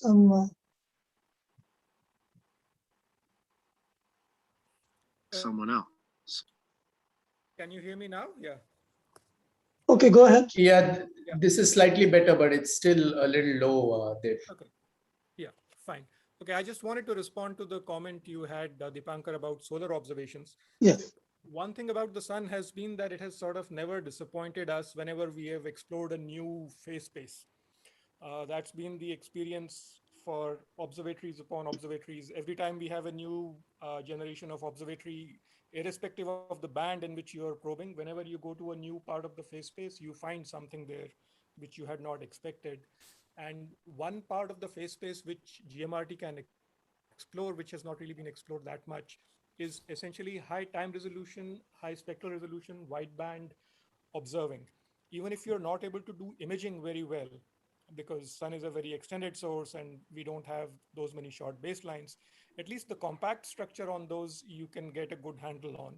And that, I think, is perhaps going to be an interesting area to explore. And especially if the direction in which eGMRT goes adds a significant number of additional elements, then this will become a particularly interesting phase space to explore. Okay.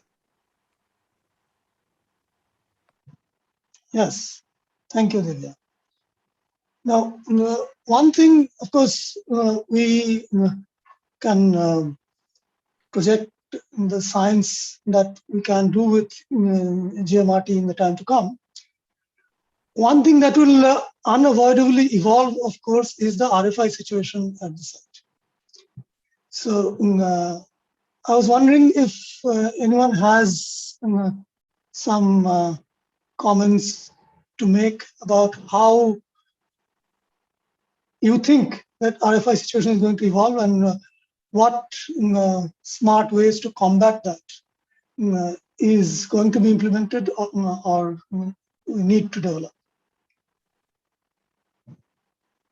Maybe Yashwant can. Yeah, I can give some quick initial comments on that, and I'm sure other colleagues can chip in. So as we saw that the RFI is one of the biggest challenges. I mentioned that in my opening talk that it's a long drawn out war and it goes on. And so we fix some problems, some new ones come up, and it's continuous.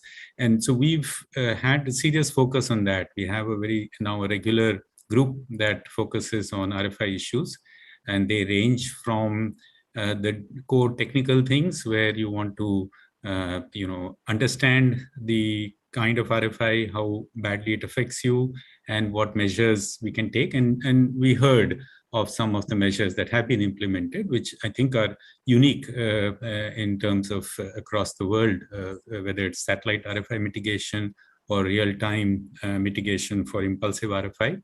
A lot of the RFI effort is also non-technical, which means just being able to coordinate with agencies to protect our interests. And a lot of our time goes in that, which we'll not hear about in any such meeting because it's not so interesting. But it is a major component of what is required in order to manage or keep the situation manageable. And so we're doing all of that. Anant mentioned about height, from the early days when they had to push out high tension lines coming nearby. We're still having to do that as more and more new power lines, are coming up, and many of these other things.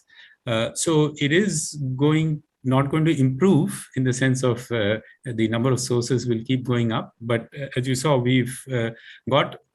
I think we have a view on this as recognizing it as a serious issue. And there's a good number of people in the team now trying to address these issues.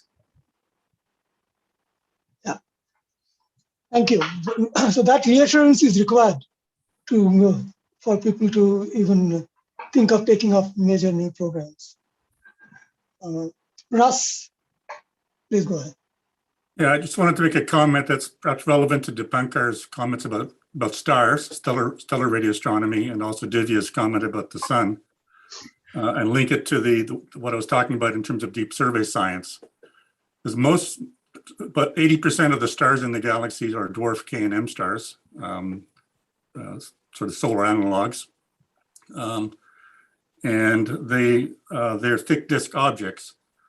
And one thing we haven't talked about in terms of the deep surveys when we talk about extragalactic science is that those fields are full of K&M stars, thick disk K&M stars.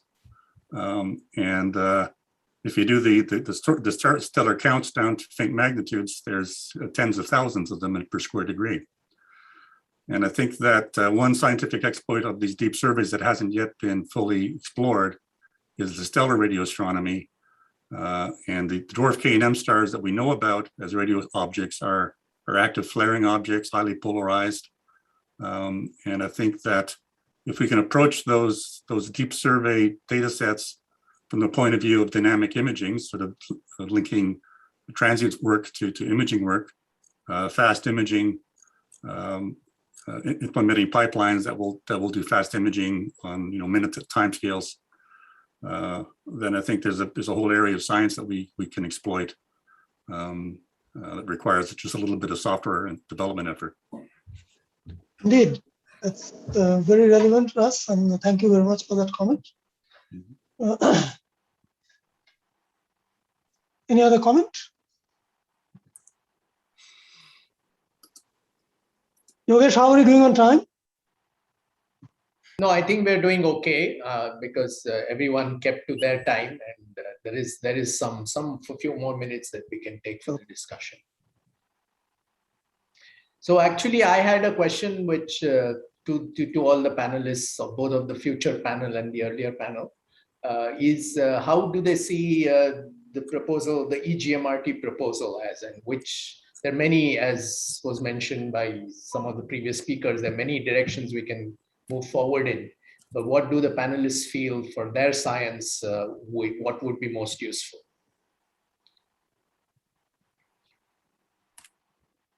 Yeah, I'm not sure all the panelists have fully gone through those proposals, but nevertheless.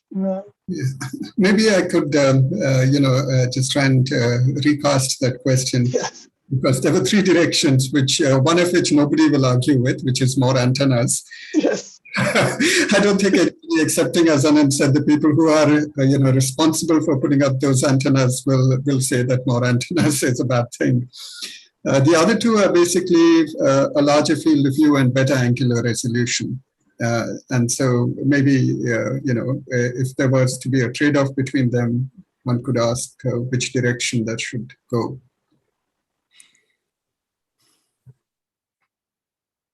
Yeah, my personal view is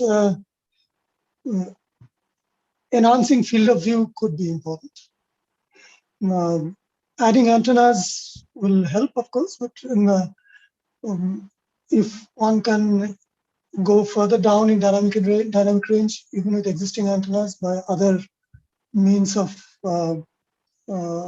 advanced technology, that would already add additional sensitivity, or even changing receivers to more sensitive ones, or cool receivers, something like that. So, but adding field of view is something I think, at least I personally would be very interested. Rana? Yeah, I also think it's important to sort of maybe put these things on the table. I mean, as there are many options, and sort of look at the global landscape and see sort of what is competitive. Because, for example, you can add 3 antennas. That's not going to make a difference. Well, it's maybe very expensive to add 3 antennas, especially if they're far away. So I think that has to be sort of taking that into account. Whatever it is, I think is important to see where the other telescopes are going and see sort of what the best investment is, because I think you can do many exciting things, but also sort of make the best investment of these choices, whatever that one is. But I think it's actually field of view, which is maybe the cheapest one, and also it's maybe challenging sort of from the data point of view for enormous data rates you get. So that will be quite an interesting effort to sort of all get at the pipelines and sort of these sort of aspects. But I think we're sort of getting a handle on these things, as other telescopes are also sort of trying that. And yeah, if you can increase field of view by more than a factor of 10, and you cannot increase sensitivity by a factor of 10. That's ridiculously expensive. Well, for the field of view, you can do it. So I think that's one thing. Yeah, one thing to sort of. So that's why I think for now, that looks to be the most promising sort of investment to me. But okay, this is my opinion, because people have different views here. Jason. Yeah, I think higher resolution, wider field of view, larger collecting area are all great, but don't forget that there's still a lot more that you can do with the voltages that are already arriving at the beamformer and correlator. And here I'm thinking, of course, as I was saying, fast imaging, microsecond time resolution searches, but also, commensal observations, really running multiple programs simultaneously in a much more meaningful way. And I think I would really emphasize that is probably a cheaper, quicker way to do some interesting new science. Yeah, maybe I could, if I could just jump in and respond over there. And I think this is precisely what Yashwant was sort of saying, that there are some ways forward which are not as big as sort of, what we are talking about in the eGMRT, but which could still be very impactful. And it was exactly the kind of things that Jason is talking about, which are very actively being explored already over here. Yeah. So, yeah, I think that point is very well taken. Right. Thank you, Mark. Yeah, so briefly coming back to large field of view, of course, with phase array feeds, that is relatively easy to realize, one might think. And in principle, that's the case. But I think we've also learned from our operative experience is that it is not easy to achieve high dynamic range. So if you're interested in both large field of view and very deep, then controlling these beams in a phased array is not trivial, and that would require quite a bit of research and investment. Of course, it would be great because it helps to beat down cosmic variance for high redshift surveys. It would be fantastic, but this is a pitfall, and I wonder where the trade-off is here, because I'm not quite sure how expensive it is, for instance, to put these room temperature LNAs that they now, for instance, have at Meerkat that seem to have a very low receiver noise, how feasible or affordable it is to equip the front ends with these new receivers. So I think that's really a trade-off that needs to be carefully looked into. Yeah, certainly the technical challenge needs to be looked at very carefully. Russ. I just wanted to point out that I agree that increasing the field of view is a fantastic long-term goal and will have tremendous impact. But I think there's several things that need to be done on the way to getting there. And what is referring to the high dynamic range imaging and the software and techniques to achieve that, I think will be important. And as Mark pointed out, that's a tremendous challenge for focal plane arrays, which produce off-axis beams, which are not necessarily ideal beams. So we do need to think very, very significantly about making the most from what the Gmrt can actually do now, and that's a tremendous software and technical effort to make it a high dynamic range imager. The other aspect is that at the low frequencies, the Gmrt is quite close to confusion limited, and when we do solve our dynamic range issues, our next challenge is going to be the confusion. It's going to be limiting the sensitivity. So I think a few antennas at slightly larger baselines would have a tremendous impact in terms of achieving higher sensitivity for the Gmrt, even with its current receiver systems. Okay. Yeah, thank you. Tiziana, please. Okay, well, I admit I should really go again through the proposals to see exactly what is on the plate. But I really basically wanted to give my feelings and my preferences along the lines that Russ just pointed out for the lower part of the frequency range of the Gmrt.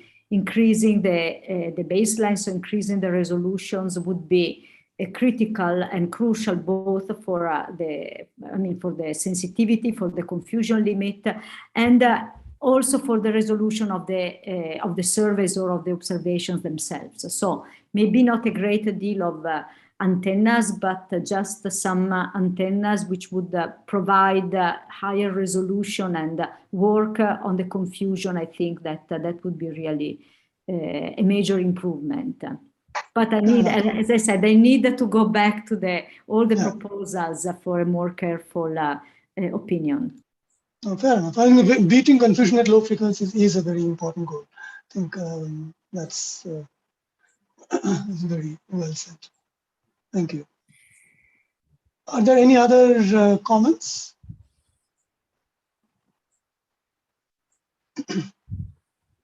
So we have passed 7:30, Yogesh. Yeah, there's one question from Prabhu. Prabhu, yeah, Prabhu, go ahead. Thank you. I'm audible, I think. Thanks for this opportunity. I was actually just going to support that commensal mode is going to be one of the possibly a very quick update that will bring in quite a lot of improvements and also simultaneous help with different observing modes. So that may be a nice thing that I feel. I think it would be something that would be useful to consider. Yeah.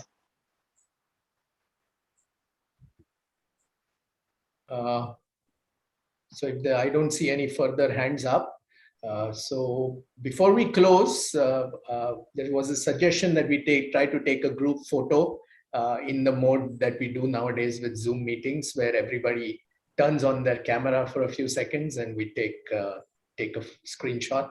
So may I request? You want to do that now or after the closing comment? Yeah, I think we'll do it now, yeah, so that after the closing comments we don't have anything left.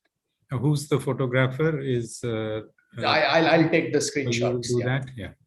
Yeah, I'll have to take two because we have so many people. So may I request people to please turn on their camera if you're on your laptop. Please, let's have as many cameras on as possible. Yes.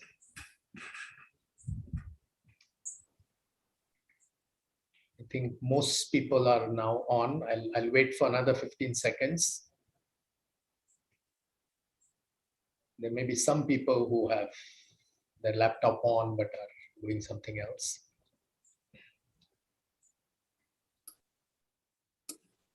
Okay.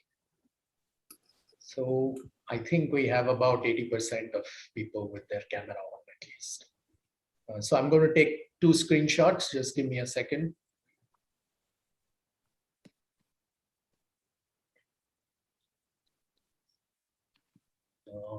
That's number one done.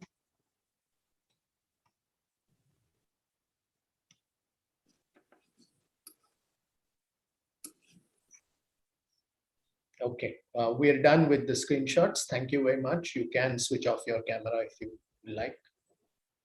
And now we move on to the last item on the program today, which are the closing remarks by Jairam Chengalur about this very exciting meeting that we've had over the last 2 days. So over to you, Jairam. Thank you, Yogesh. So it's my pleasant duty to make some closing remarks. I think we've had, as Yogesh just said, an excellent meeting. There was a good mix of things. Looking back, celebrating the work that we've done over the last 2 decades, as well as a bunch of exciting new results. There have also been talks on new engineering developments, data releases, pipelines, which are all pointing the way forward. We've had some good discussions, and I think particularly in this last panel discussions, we've had a number of useful suggestions on the way forward. So thank you all. I'd also like to thank the organizing committee for putting this together and the technical team, for executing it. I think by and large things have actually gone quite smoothly.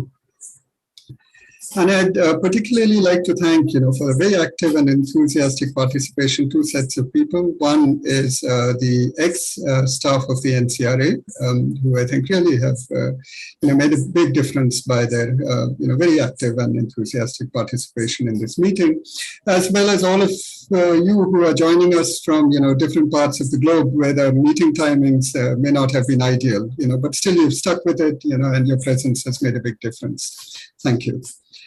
So TLV had, made a suggestion at the end of his talk that we should work a little harder on, archiving our photos and doing documentation. And I think that's, very well taken. We should certainly do that. And I also think that maybe we should try and, collate oral histories from as many of the original Gmrt team members as we can.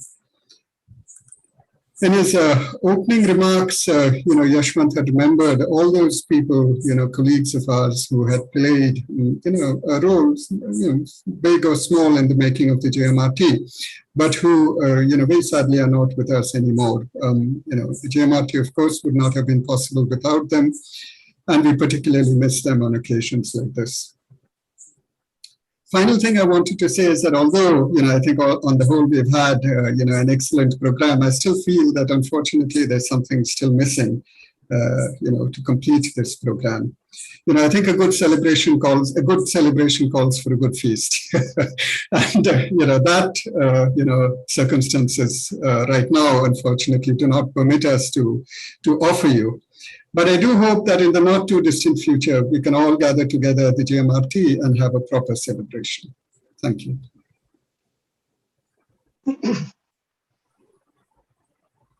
So thank you very much, Jairam. With that, we come to the end of our formal program for this meeting and the end of this session.